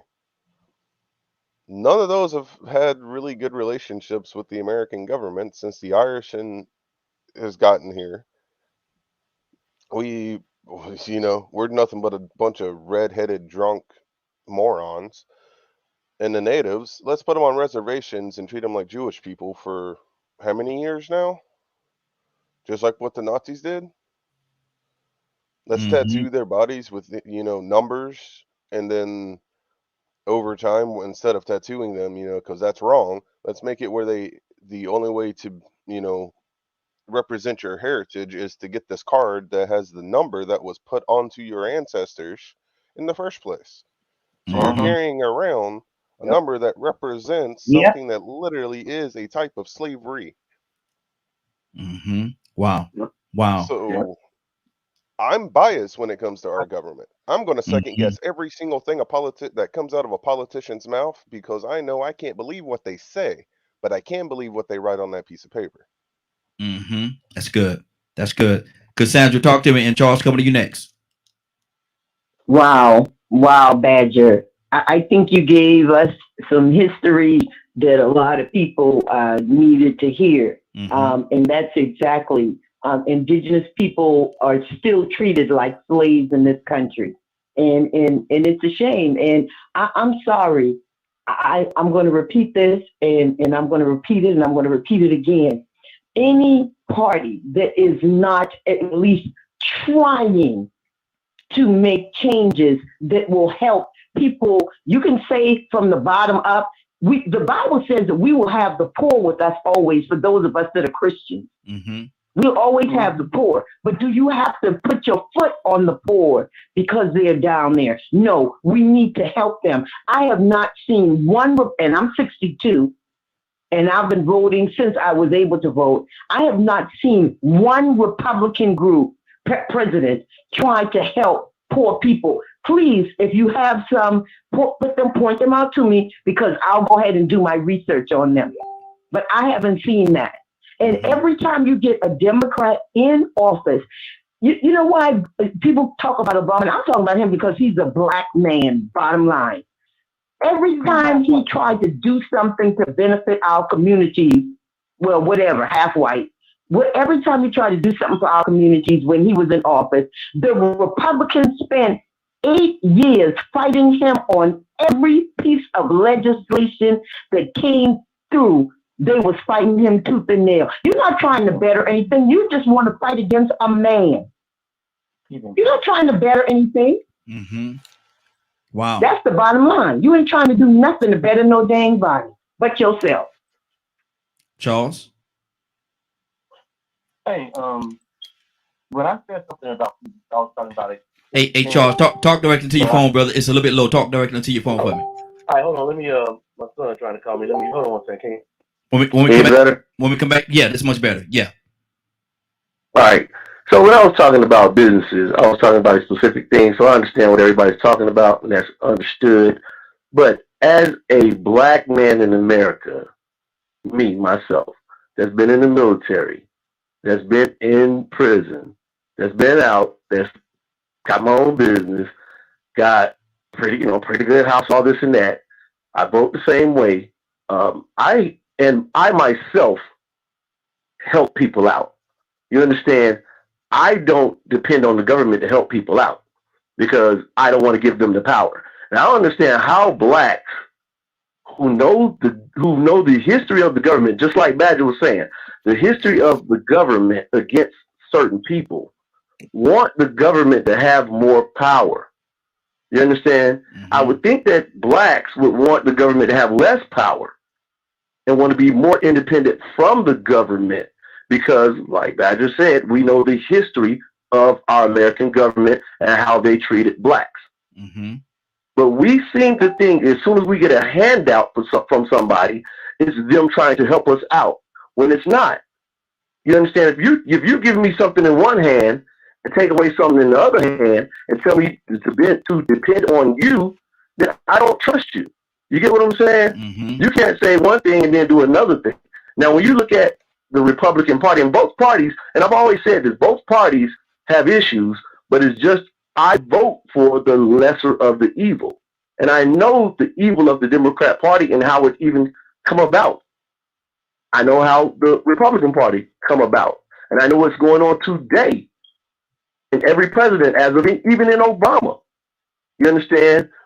Half black president.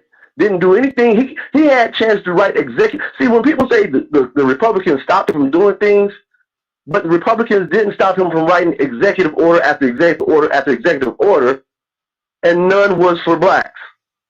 He wrote executive orders for what he stood for, and you could just go back and look at the executive orders that he wrote. The same thing with Biden, the same thing with Trump, the same thing with the Bushes, the same thing with Reagan. When you look at their executive orders, you'll see what that president was about.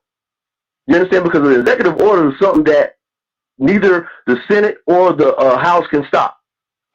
And Obama wrote 0 executive orders for blacks. 0. Mm-hmm. To help out a black. Okay. Obama and Biden, matter of fact, when he came in and if he had wrote something for blacks, somebody tell me which executive order he wrote for blacks. Mm-hmm. Out of all the 8 years that he was in, what is this fetish? executive orders, how many were for blacks? Again, we put them first, just like Malcolm X said, we put them first, they put us last. Mm-hmm. See, if we can all go independent and get something out of it, I would say let's go independent and get something out of it. Because I'm more like a libertarian Republican. I'm more like a libertarian Republican than anybody. Because I never, see the thing about me, I've never only, well, I did say I only voted Republican, but I did vote libertarian once. Because there was a businessman who was running. Mm-hmm. Okay.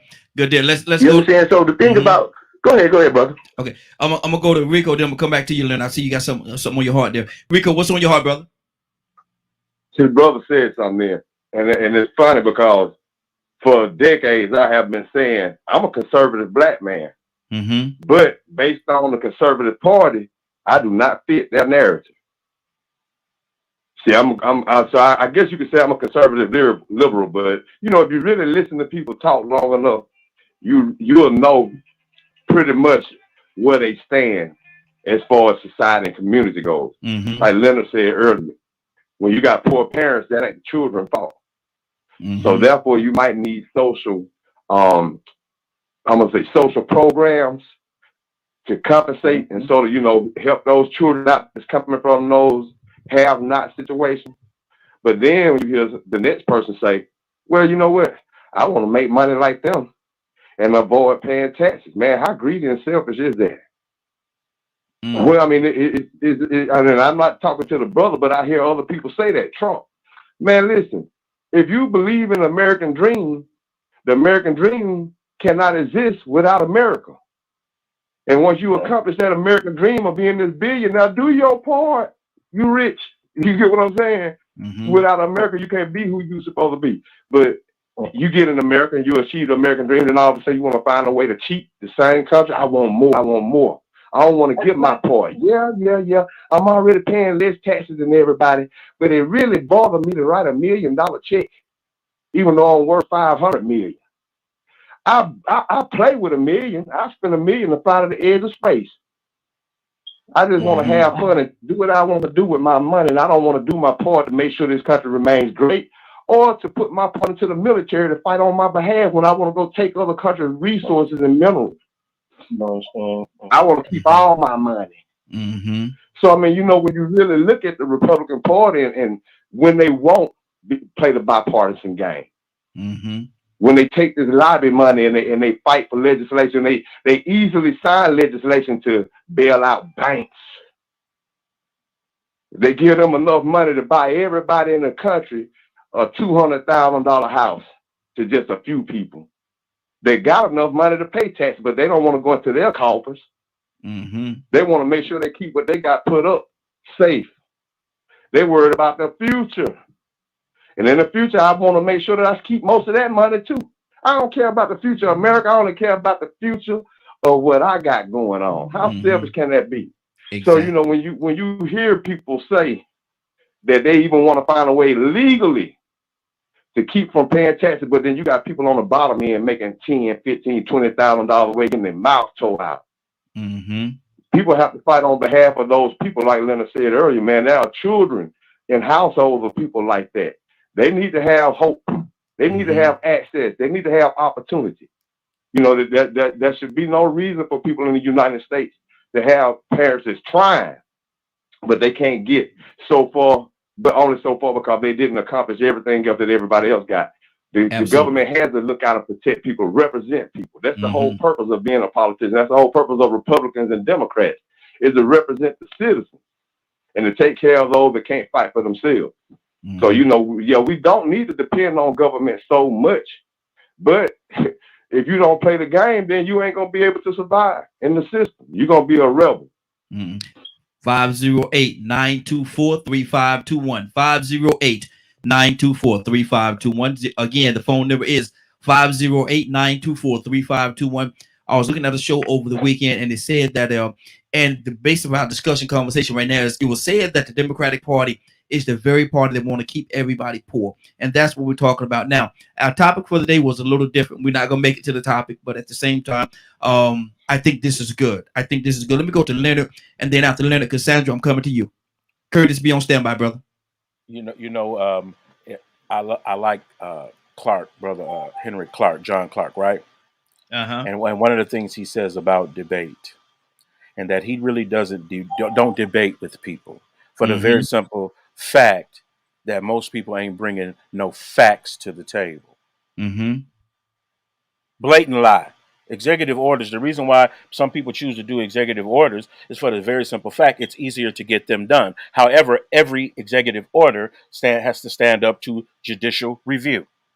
That's the check on the executive branch of government. Okay, so let's get that lie out of there. There were several executive orders that President Obama wrote because they were in the scope of his agenda. Now, when you want something to last, you make it law. Executive orders can disappear as soon as you elect the next president, which is what the president this time had to sit down and do. Had to go back and cancel some of those ridiculous executive orders by the previous president. Okay, so that's how that system works. You can make an executive order and come up with anything, but it still has to stand up to judicial review. And it depends on the executive order that you make, you could wind up being impeached. So let's not get carried away where the executive order is the power by which we judge a president. We judge their work by how long their work lasts and what it does for the public. The Affordable Health Care Act. I hope you all are enrolling right now because it's that time for you to be enrolling for your health care. And you know that exactly it is what you need. And really look at those things at this point when you choose your health care. But see, that wasn't even possible before that Democratic president came in, and that was his initiative, was to make affordable health care accessible for everyone. Now, who in their right mind doesn't want everyone to have access to health care? What type of person do you have to be not to want some people to have access to health care? You're a filthy individual. Wow. I have no respect for someone whose main goal is to take food out of other people's mouths. That's crazy to me. That someone could stand with their chest out about something like that. I'm this, and everybody's less than me. And people should depend on me to help them. How you going to depend on me to help them? That's what they're government for. That's what I pay them taxes for. That's why I don't mind paying them taxes when you use them appropriately. Exactly. Wow.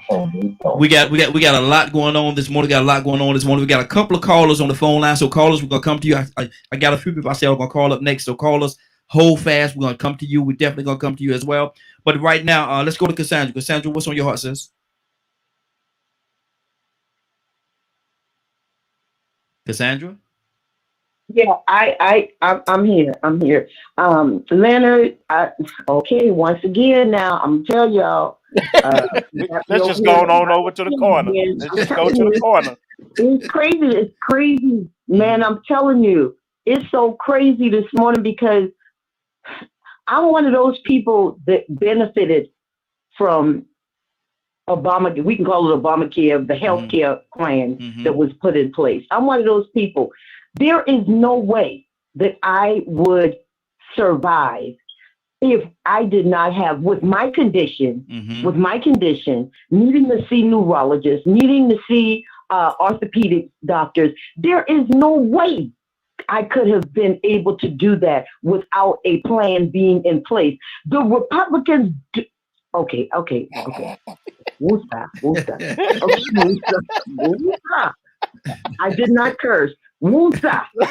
These people don't give a rat's behind about me needing health care because guess what? They can afford to go and pay their doctor $5,000 for a test, have surgery for $25,000. They can afford that. I can't.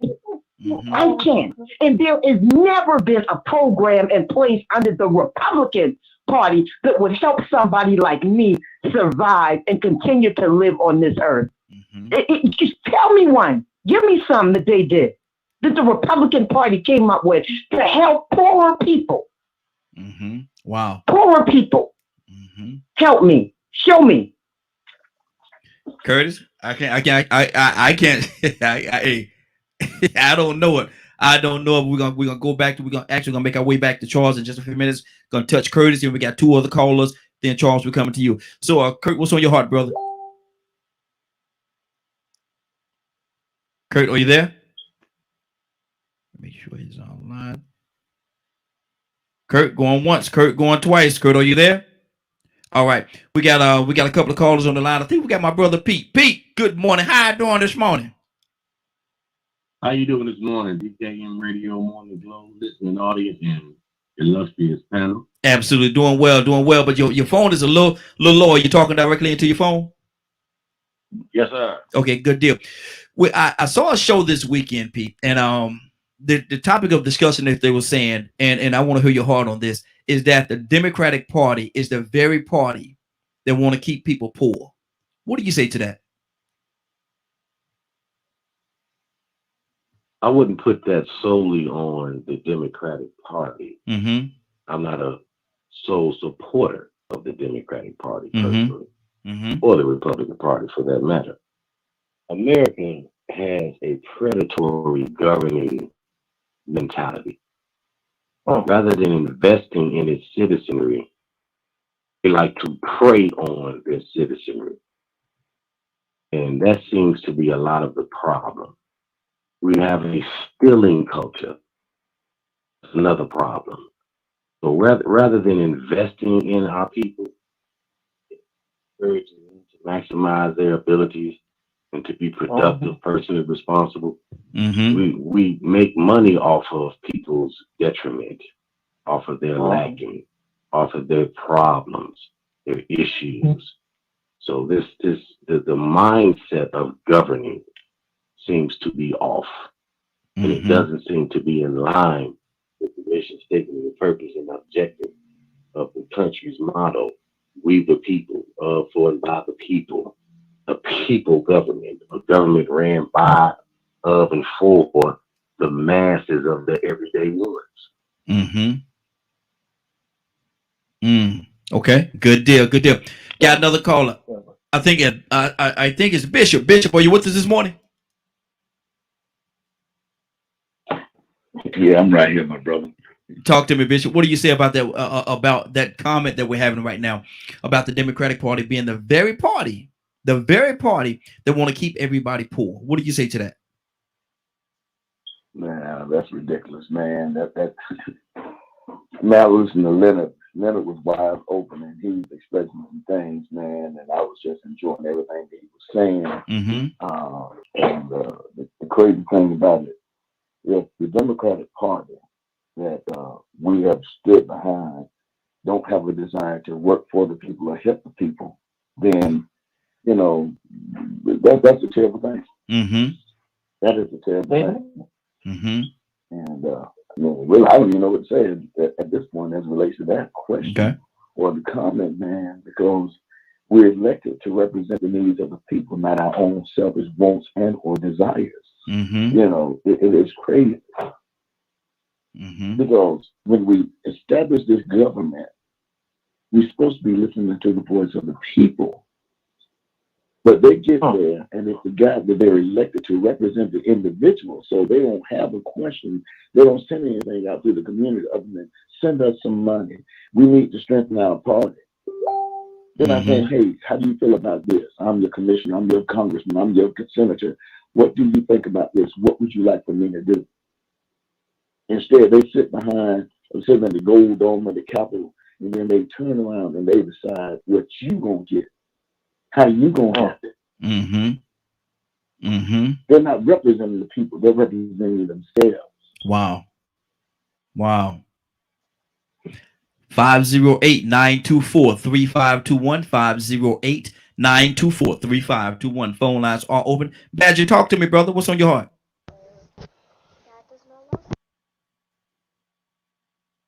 Badger, can't hear you. Give me a moment. Okay, I come back to you. Rico.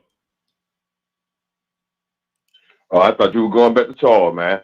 You know, I don't know if I'm really aligning with Peter on this, but I look at it the same way, man. It's really just hard for me to embrace claiming one of them and being loyal to it. You know, I mean, now don't get me wrong, I never voted Republican, but I've heard things in the past that I liked that they said. There have been times the Democrats have very much disappointed me, and no lie, I can understand and realize that they do a lot of appeasing and patronizing us. Just a lot of mouth talk, a lot of lip service. We don't get what we should get. We should make them work more for our votes. And, you know, that goes back to what I was saying earlier, why I think I sort of agree with Charles a little bit about being a liberal, conservative black man. It's really hard for a black man to be a conservative in with the way the conservative party exists right now. Okay. But if he did want to be conservative, you know, where can he go? Because some black men do not agree with a lot of things that liberals stand for, like homosexual marriages. So many different agendas that Democrats fight on behalf of. I ain't with that. But I have to align myself with some of those things I'm not with, because some of the things on the Republican side that I'm not with is even worse. And I can't align myself with the white supremacists and white nationalists, Steve Bannon. I can't align myself with the David Dukes and Jesse Helms.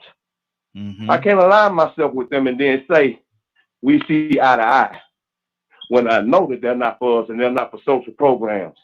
If it was up to them, I would have been a victim of that same situation. But I look at this.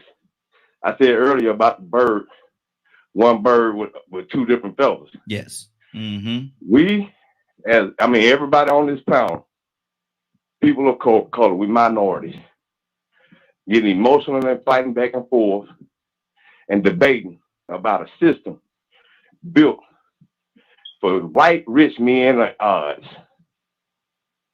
That's why it was even invented from the first place.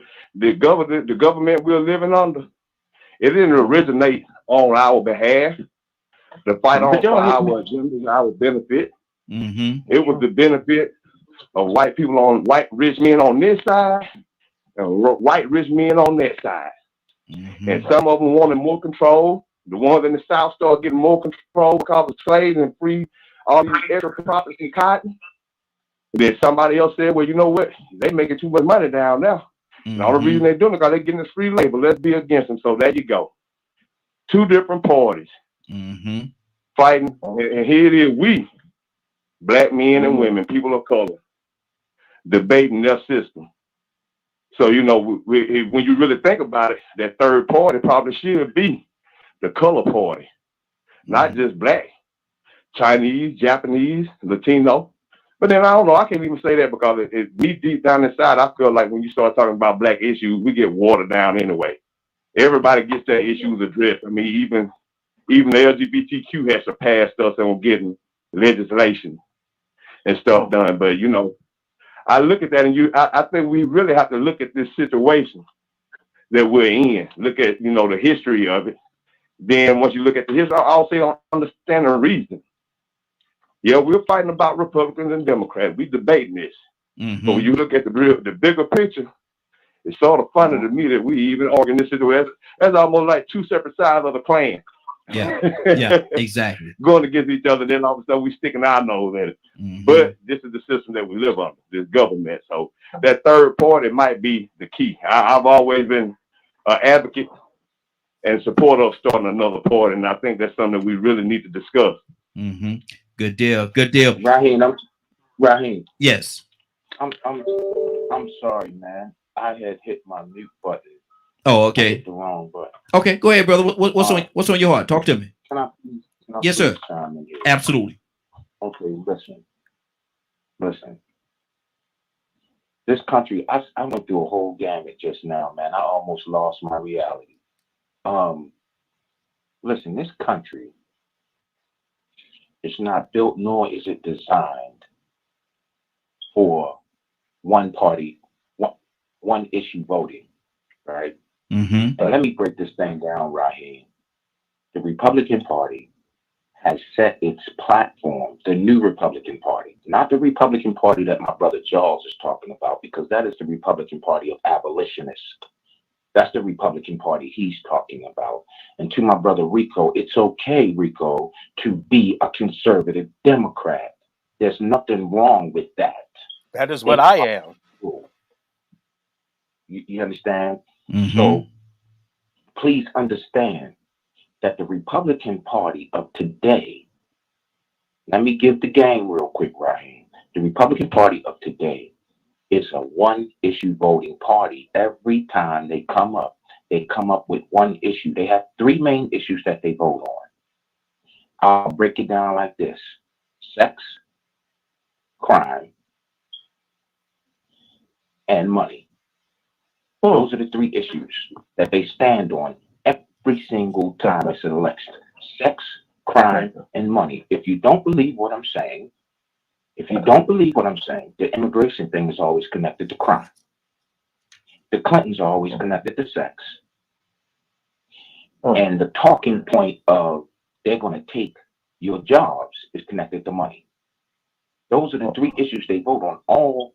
That's what they throw out every single time. To be a single issue voter in America, in today's America, is to cripple America, because America is not set up on a single issue platform. It's not. Mm-hmm.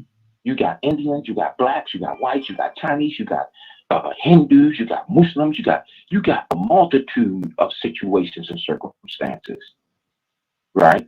Mm-hmm. Now, when you think in terms of business, let me get this out here, Ryan. When you think in terms of business, I'll be the one to tell you, any economist in the world, any true economist will tell you that Reaganomics was the worst thing to human civilization. Why? Because Reaganomics perpetuated the idea of a trickle-down economy. Mm-hmm. That will not happen. It has not happened. It never will happen.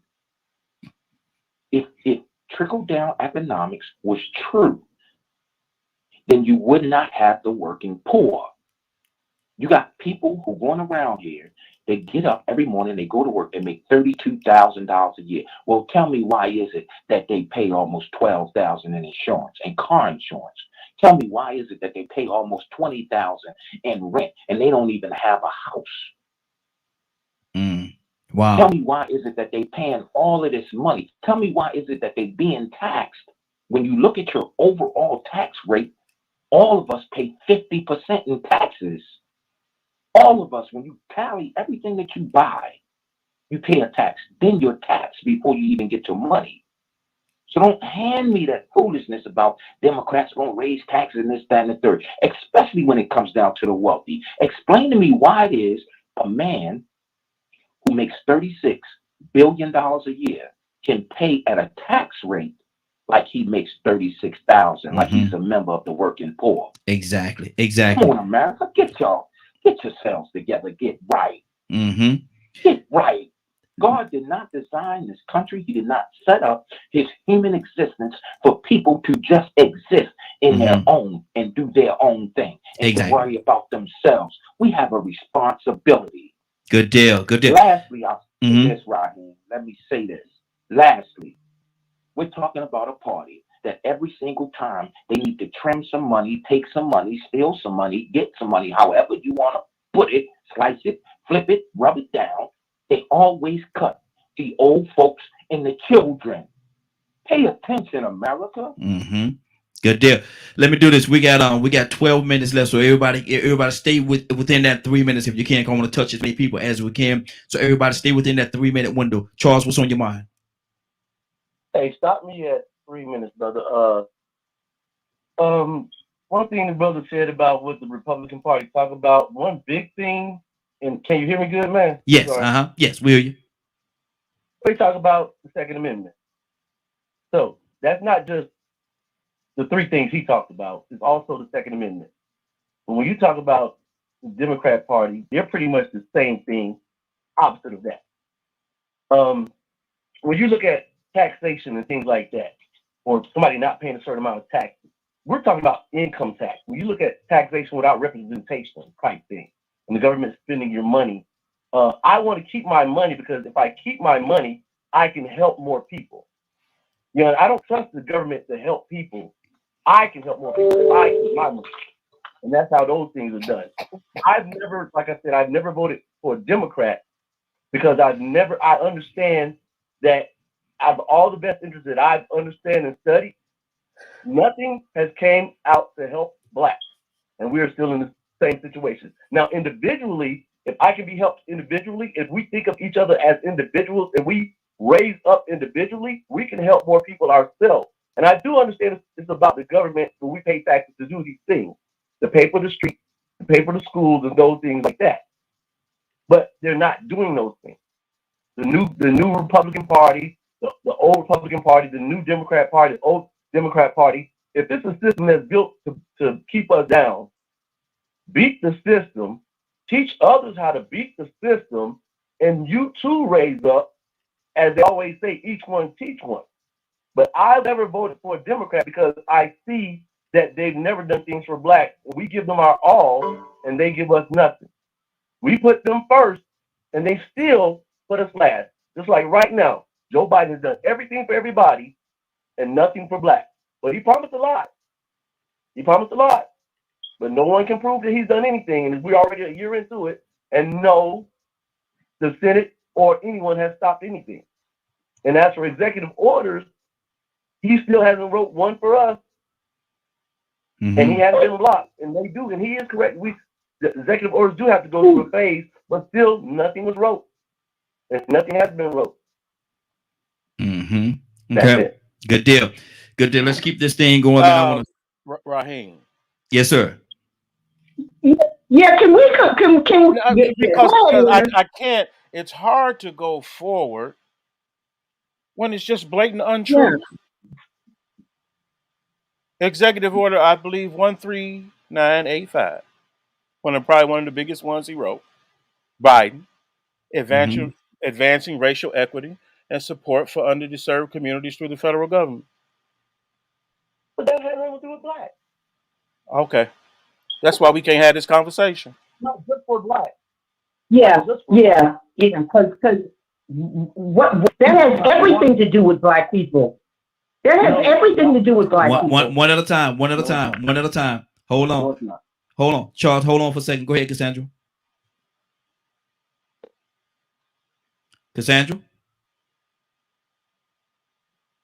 Yeah. No, I don't. Wait. First of all, let's make something clear. A president is not there to cater to black people.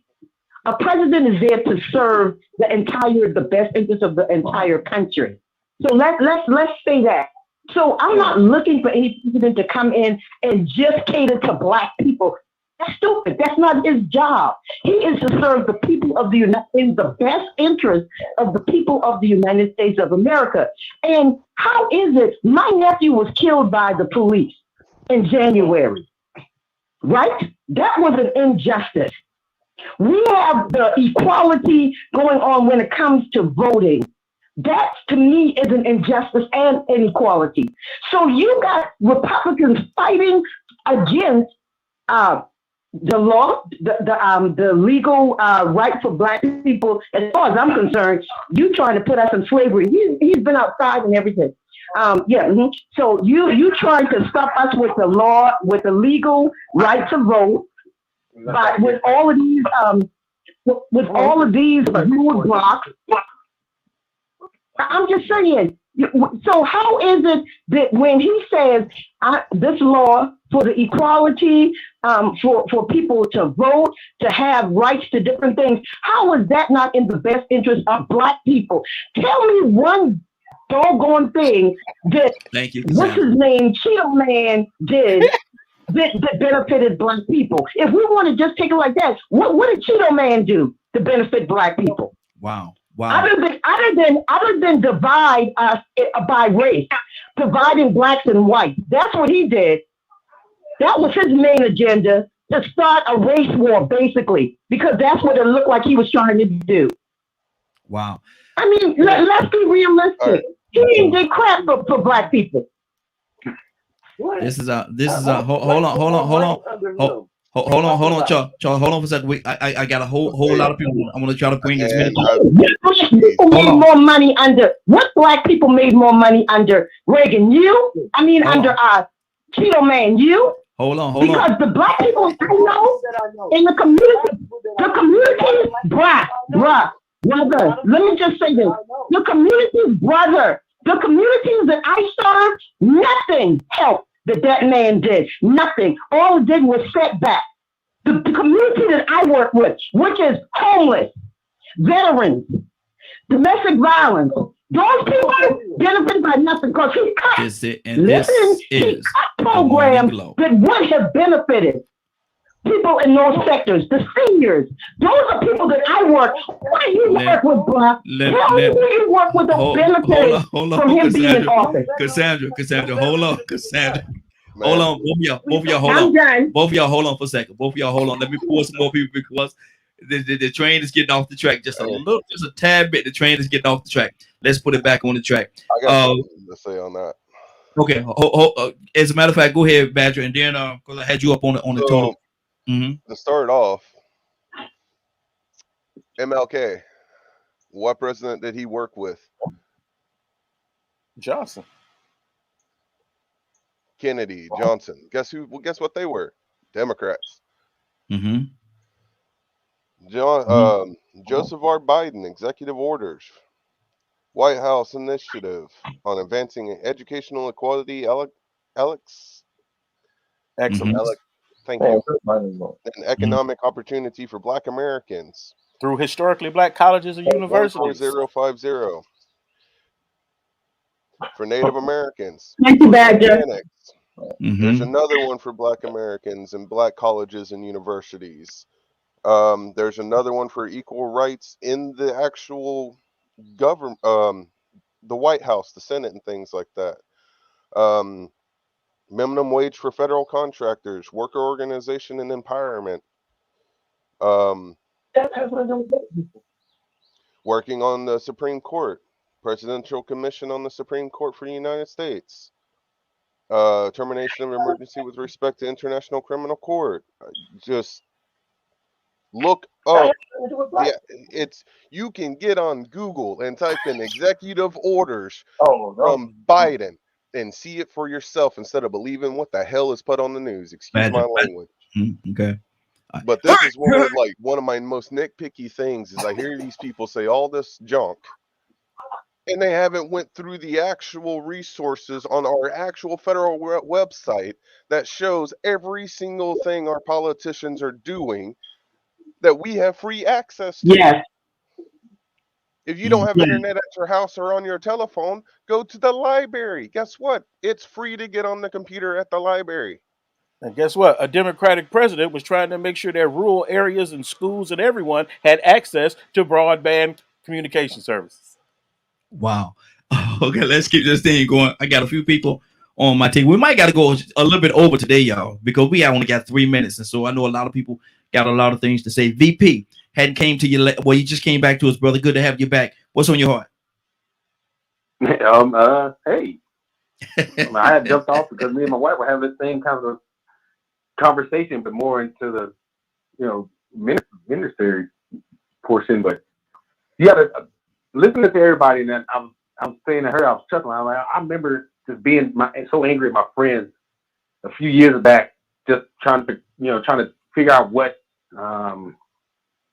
political party that they wanted to be a part of. If I don't know who this gentleman is, because I just started listening again, the one that seemingly kind of getting attacked, but he kind of asking for it. When you say black, when you use that term, you're using it universal. So if you're saying I am black in the suburban area and I don't see what Democrats are doing for me, and it happens more in Republican, then it needs to be put in that way. I think he was trying to say individuality is a difference, but you can't say what one political party is doing for another political party on the base of a color of race of the people. You can't speak of the total. Like Republicans can't say they're not doing. They're like Trump helped me focus on my taxes. Like I'd be like, well, if he can get away with it, I can get away with it. You gotta think. I was thinking Democrats this whole time. So all I'm thinking about is giving my money away. Now I'm like, hold on, I'll hold on to my money. There's a plus in the game from each side of this. When you flip the coin, it doesn't matter. You're getting played. You're getting flipped. It doesn't matter which side you land on for the day. Like you don't have people that's gonna be angry right now because they're not hearing Democratic stuff. But when Democrats had the power, were we taking it all when we needed to? Or now we mad because somebody else has the podium and can speak? Wow. That's all this is. Exactly, man. This conversation this morning. This is the Morning Glow. This is Leonard. This is the Morning Glow. Donald Toussaint, talk to me, brother. What's on your heart?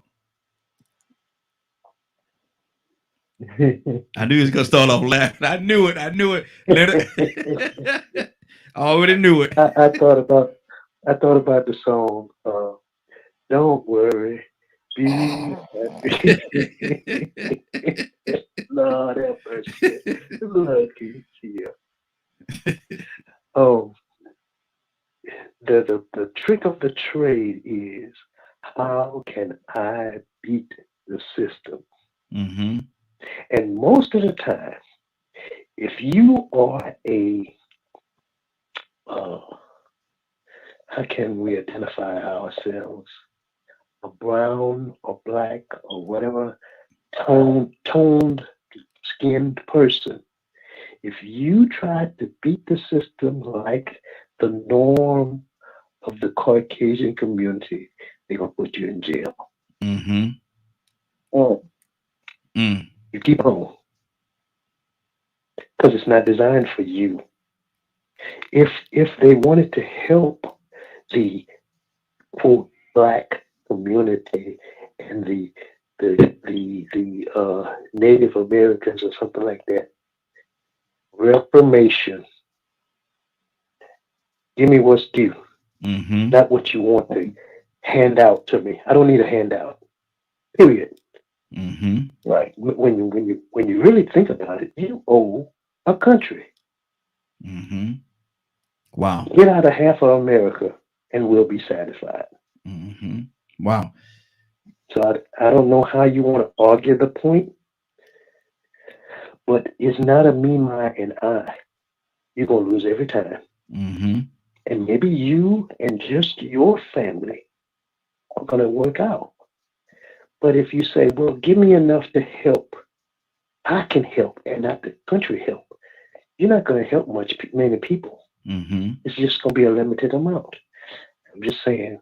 So I'm going to go back in my corner and sing my song. Good deal. Rico, what's on your heart, brother? Oh, you talking to me? Yes, sir. Oh yeah, I'm along with that line what Donald said, man. Like I said earlier, it's really hard for me to get that passionate about me having to choose the lesser of two evils. I dislike both of them. So what I'm gonna do, I'm gonna try to deal with the one that benefit me the most, but I'm not gonna be loyal to it. I ain't gonna go to war for it, and I ain't gonna sit on the pedestal and preach for neither one of them. What I'm gonna do, I'm gonna use and utilize them and make them expendable as they done made me. Wow. Good deal. Charles? Hey, I totally agree with that. But see, and it's weird that people don't understand that Republicans, like me being a black Republican, I'm the same way. I don't have to praise any of them, but I do. I'm going to like what's going on right now. People are arguing their point for how they vote, and that's all we're doing is arguing a point for how we vote and why we vote a certain way. It's not like I'm not going to go for blows for none of them. You understand? I'm not going for blows for any of them because what I believe is what I believe. You get what I'm saying? And I do understand how the system is made. But if one man can beat the system and he's black and teach other men to beat the system and they're black, then all blacks will be able to beat the system. And that's how I believe that it should be done.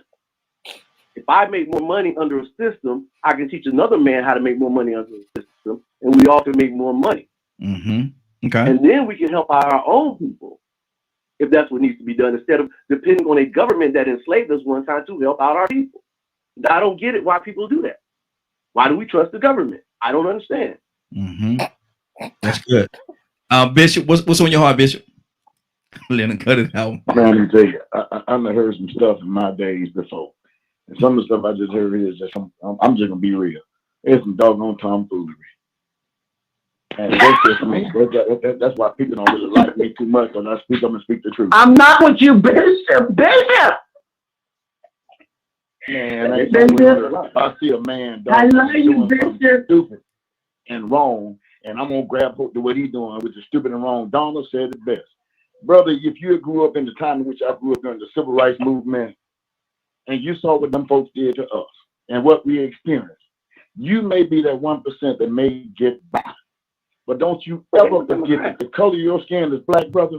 You're going to be noted and treated as if you are black. And you let a white police officer pull you over in the deep south. And you say, hey, I'm a Republican. You see what them doggone white police officers going to say to you. Boy. Amen. This is bull crap. That somebody is talking. And I take it personally because I'm a Democrat. And I'm a politician. And I work for the people, not for me. And I'm always considering what these folks stand in need of. And when these folks get up here, whether they're Democrat or Republican, and they do and throw all this smoke and mirror at you, I'm going to do this when I get elected. It ain't that one person. You got all these elected folks that you got to convince and convey to them, let's do this for other folks. But some of those folks get there, and all they want is their position and title so they can get the money. Because if anybody get in politics and they stand out more than 10 years, they're career politicians and they getting rich off you people's backs. Yep. So it's time to wake up and talk about, well, you know what? I'm a Republican, and I think the Republicans do more for the people. Well, I'm a Democrat. I think the Democrats do more for the people. Man, if you remember, their party started off as Federalists and Anti-Federalists. Then they became Democrats and Republicans. When this country was established. And then they've been fighting ever since. You even had Democrats fighting against each other during the Civil War. Because you had the Democrats that were for the war, and you had the peace Democrats that did not want the war. They wanted to negotiate to try to keep the union together. Know your history before you start running off at the mouth about politics. And don't look at nobody that ain't doing nothing. And Donald Trump didn't do nothing for the black folks. Nothing. I've been black for 58 trillion years.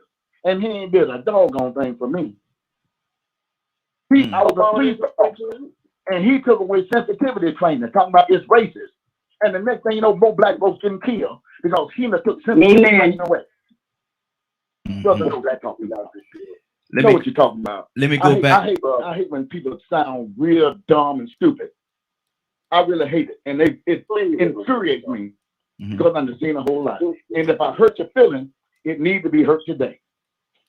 let me go to Charles and respectfully, Man, we gotta say hold on. Let me say hold on. Let me say this right here. We have to, whether we agree or disagree, we have to be respectful. We have to always remain respectful. You know, Who's gonna be disrespectful? Yeah. I'm always gonna be disrespectful. People get disrespectful when they're losing something, but I'm always winning. But so check it out. Black people, and he's talking about the South. I'm in Atlanta right now. I'm gonna give you an example real quick. 10 years ago, maybe 15 years ago, I got stopped in South Georgia. Fell asleep in my car with my gun in my lap. Two white police tapped on my door with their gun. Now I'm I'm a black dude in the South with a gun in my lap, sleeping somewhere. The first thing he said to me is, "Don't move." I didn't move. He had the gun pointed at my head. I didn't get shot. I didn't move. So when you tell me that every white police act a certain way, you being a police, you're wrong on that. Now, you do have bad white police, you do have bad black police. I've ran into both of them. Now, as for more blacks getting killed under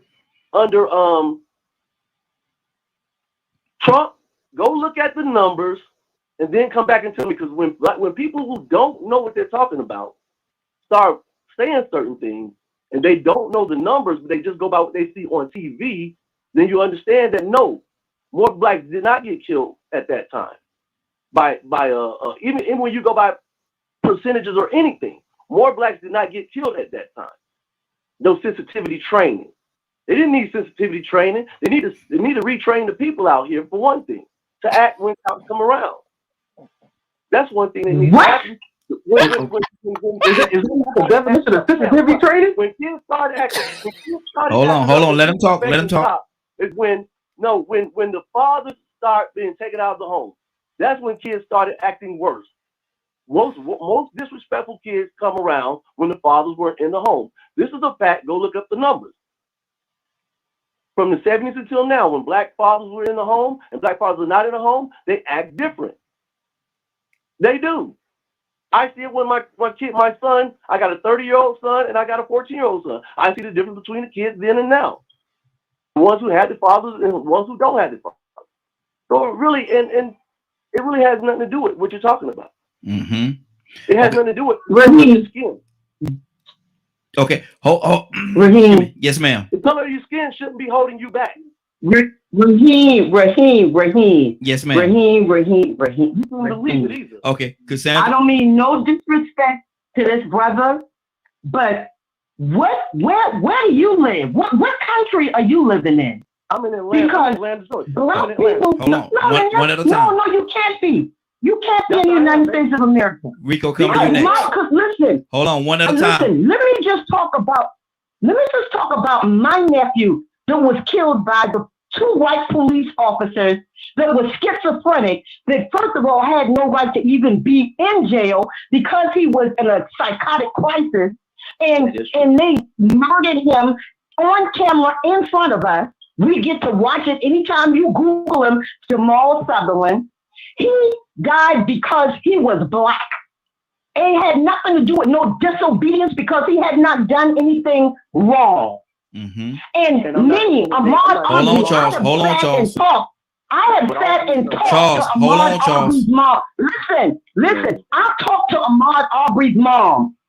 Mm-hmm. I sat and listened to her. I've watched the video. I don't know what you was watching. They were killed. He was killed because he was black.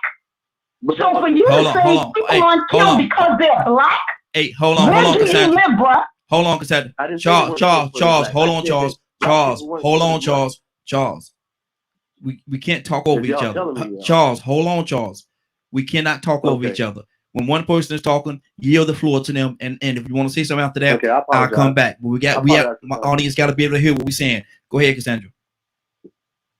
I'm just saying, and you guys know, as a civil and human rights activist that have been doing it almost 40 years, everything in this country is black and white. And you said it out of your own mouth, but somebody stopping you. Let me tell you something. You can have all of the businesses you want. You can be driving the baddest thing, living in the baddest house in Georgia. But guess what? If you get stopped by the wrong police officer, your behind is ace.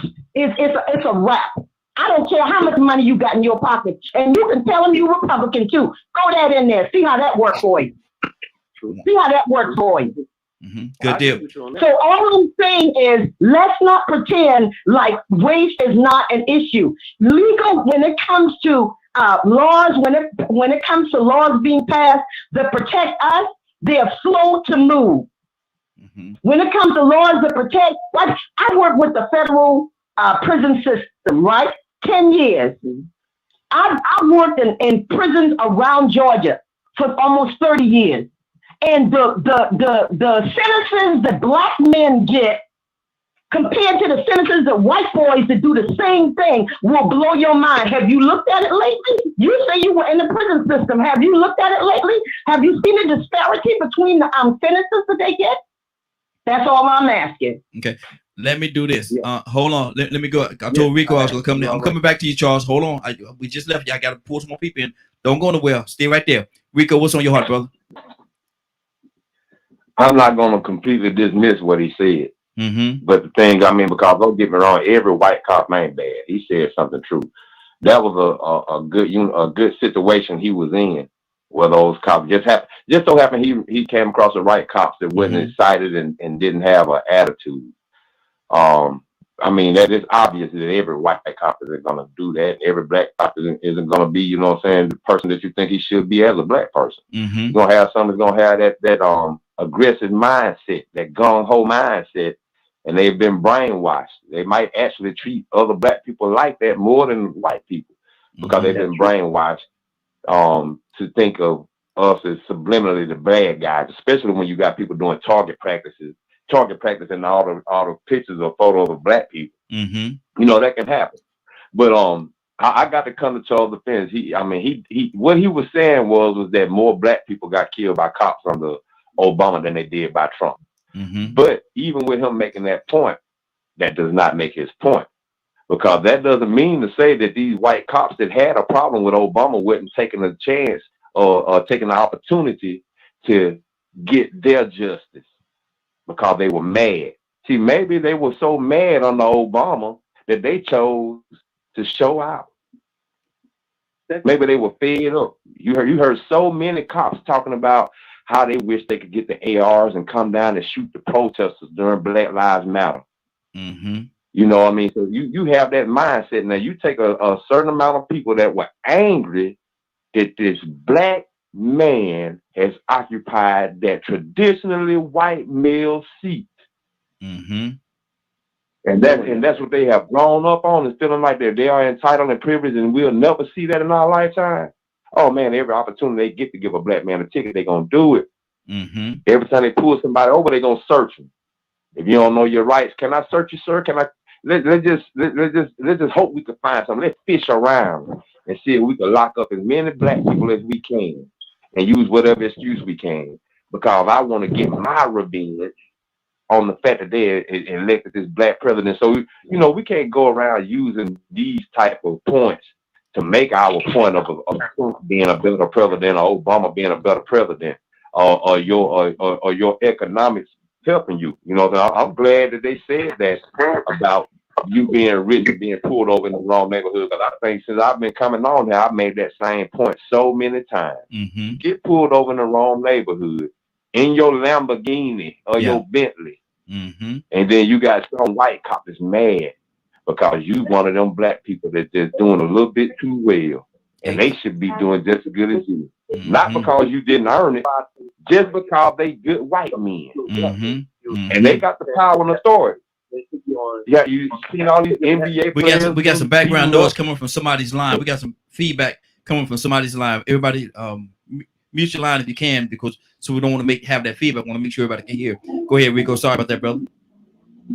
All these NBA players, these nice size country fats getting beaten up by police, and when they tell them, man, I play in the NBA, that don't matter. I ain't no fan of the NBA. I don't like NBA anyway. I like hockey. I get tired of seeing you monkeys run up and down the court slamming ball. They shouldn't pay y'all that much anyway. You're just entertainment. I got a business. I run the stock market. Hey, buddy, I agree with you. I'm conservative. I'm Republican. Yeah, but I don't like the fact that you live in a good neighborhood and you might be attracted to some of our good, fine, nice white women. Mm-hmm. Matter of fact, you look like the black man and like white women. You look like the OJ type. Wow. I'm gonna beat you to death. Mm. You know what I'm saying? So it didn't matter who was president. You know what I'm saying? But at the same time, if they guy was in office and they could go to Charlottesville and say, you will not replace us. Mm-hmm. Then they ain't as mad. Now they can ride, they could do their job in peace. They ain't mad looking at it. I bet he voted for Obama. I bet he voted for Obama. Now they just happy. Mm-hmm. They just let the peons and all the slaves ride around, and you know what? I ain't mad at y'all no more. My guy in office, and we finna get things done. We finna make America great again. Mm. Matter of fact, we could storm the Capitol and get away with it. And I'm gonna show you just how happy I am about my white privilege. But if y'all put another black man in office, we might go to knocking y'all off. 508-924-3521. We're gonna be here for just a few more minutes. 508. Yes, sir.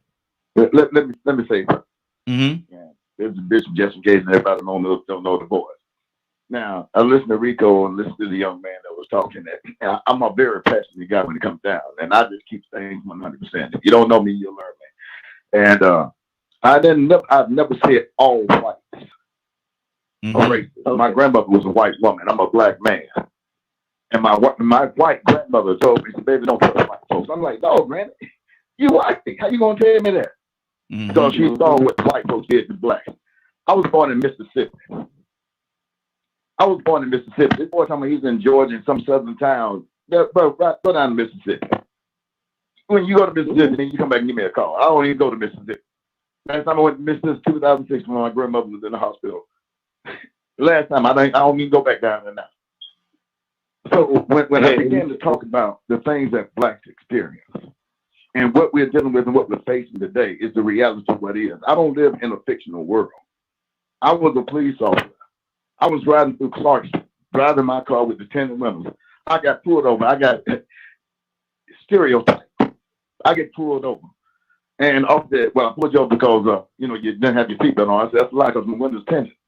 Oh, that's another thing. Your window's too tinted. But you just said my seatbelt wasn't on. You can't even see in my car.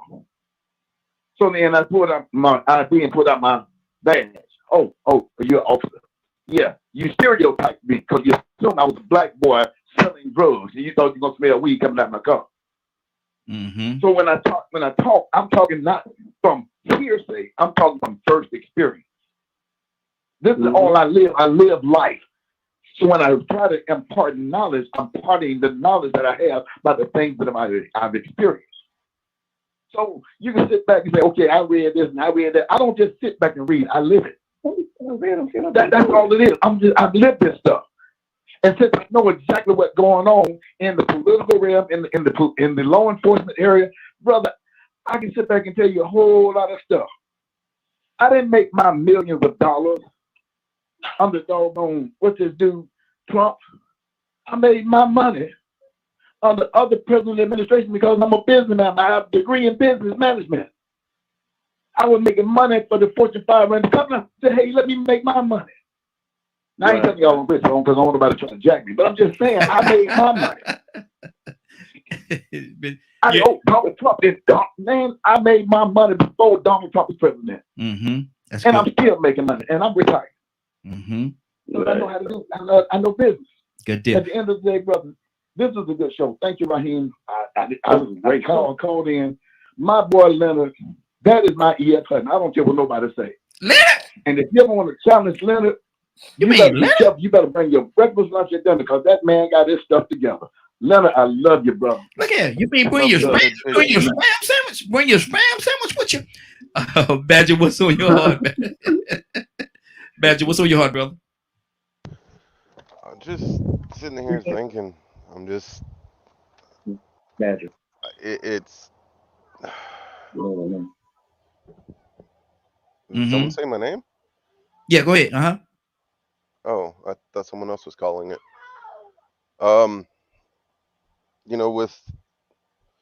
With my history, for those that know and things like that, I know who I am. I know what my heritage is, but that doesn't mean I have rights to some of it. You know, and the reason I do the research I do, and I'm not a Republican nor Democrat nor an independent person or whatever. My concern is what bills and what things are being signed and put into place that's going to affect the people. And that is what I vote on. And, you know, it's crazy that, you know, growing up, my understanding is these people in the House and Senate are supposed to be the representatives of the people. And if that's so, then how are some of the bills getting passed that most of the public don't agree with? So they're voting for us. We're supposed to be voting for them of who gets that seat based on each state that we live in. When, in my opinion, if the bills that are being passed, if the American people could also have a say in it, not just voting for a politician, but also, you know, majority vote for certain bills and things like that. But at the same time, it's been proven people cheat. And one of the other things I was thinking about is there are some politicians I'd really like to see wear a jacket like in NASCAR to see who is actually funding them. Wow, that's good. That's good. Because some of the things that they pass, like the pipeline that went through a reservation, a Native American land that was given to them by a president, their rights were taken away from them because they're sovereign. And the pipeline still went through. Guess what? The oil line broke. Was that really put on the news that there's oil that leaked into the river? No, not really. You have to dig for it. You know? And they're still fighting for it. So okay, we gotta look at it's almost 10:30, man. We don't went way over, man. We got to get out of here, man. This has been a great broadcast. Anybody have anything quickly before we get out of here? Quickly. I just gotta say, great show, man. Appreciate you. Good deal, Leonard. Man, it was a good show, but you know, we want to make sure that people understand. It don't matter how good that white man treat me. It does not erase what he has done to my people. Nothing he can do can convince me to go against my people. The people that I represent, the people that I support, those people just like me who get treated differently because of the color of our skin. Good and deal. if you got anything else on your mind and think that you're going to make the difference and you can feed everybody, you wrong. You don't understand the damage that has been done. I've held my peace a lot because as I sit and write the legislative and policy program for Indaba, the reparations summit that I will be participating in for my people. Brother Charles, you come on down there and you can understand more about your people, the people you should be representing, as opposed to representing the oppressor. Okay, hold on. Let me say something. I'm representing, number one, I'm representing me first, and then my family, and then my people. And just because I don't agree with the way you represent your people, don't mean I don't understand how to represent my people.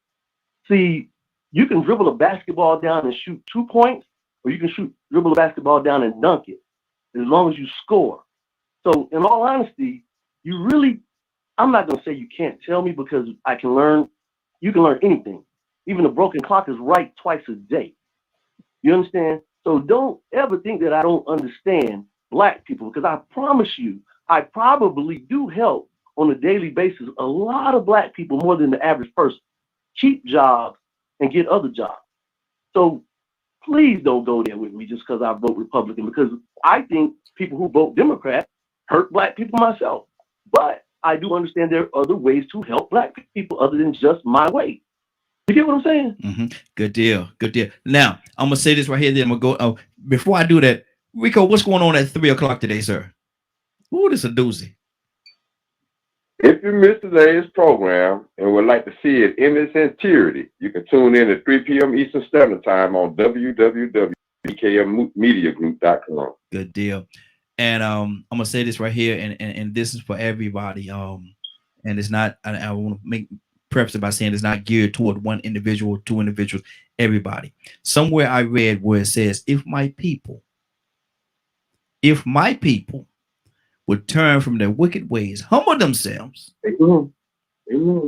If my people who are called by my name, will humble themselves and turn from their wicked ways. Toussaint, pray us out, sir.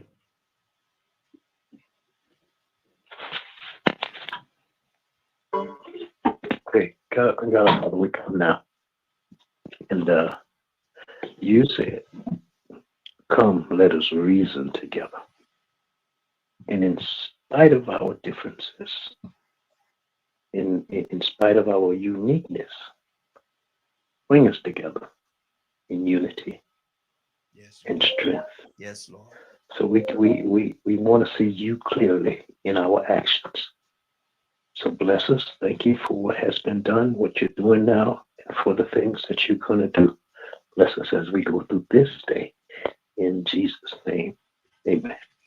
Amen. Is Cassandra. Yes, sir. I don't know why. I don't know why. I'm led back to you for some reason, Cassandra. What's going on? I'm led back to you for some reason. Yeah. You know, this has been great, and you know, I'm sitting here and I'm thinking about I want to direct this to Charles. I don't mean to be offensive, but if you knew the pain that my family is going through right now because of what happened to my nephew being killed, and how I have stood my entire life fighting for people like my nephew and for my own family, for me now to be experiencing it firsthand and knowing that it was a racist move. It was a racist move because they targeted him, first of all, because he was big. He was 6'4". And on tape, you hear them saying, take the big one. He was a mental health patient at a mental hospital. So when I see things like that and hear things like that, and then hear somebody say that things are not based on race, it hurts me and it angers me. Because can I tell you, and I'm going to end with this, Raheem, and everybody, y'all, please forgive me. It's all about the money with a lot of these people. It's all about the money, because my sister received the largest and the quickest settlement in South Carolina history. They paid her in 6 months. They paid her $22 million. I don't give a flip about $22 million. You know why?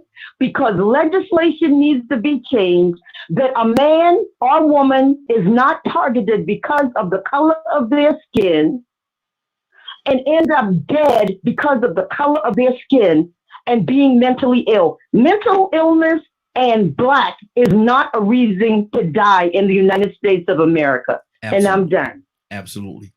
It's been a great broadcast. I want to thank everybody for joining us. And more than that, I want to thank you for allowing DKM Media Group and Associates and the Morning Glow for being a part of your day. It is now 10:31. Wow, 10:31. We're way over, Leonard. We got to pay these people, man, for this extra time. You over. I think you should pay for it. Oh, Lord. Look at that. See? Now, I thought we were supposed to stick together. Now. You know, I cut them off every day at 9:59. Lord, what if you start at 8 o'clock? I'm conservative like that. No, that's what it is. Oh, that's what it is. Yes, time must be conserved because it is limited. Oh, time is money, and money is time. Look, I want to thank you all for joining. Thank you all for joining us. More than that, I want to thank you for allowing DKM Media Group and Associates and the Morning Glow for being a part of your day. It is now it's 10:52. I want to thank you for joining us, and more than that, I want to wish each and every one of you a great day. I'm not even gonna say my normal outro today. I just want you all to have a great day. Take an opportunity and give each other some love. You just might find some love in return. Won't that be a beautiful thing? You all stay blessed. Have a great day and take care of one another.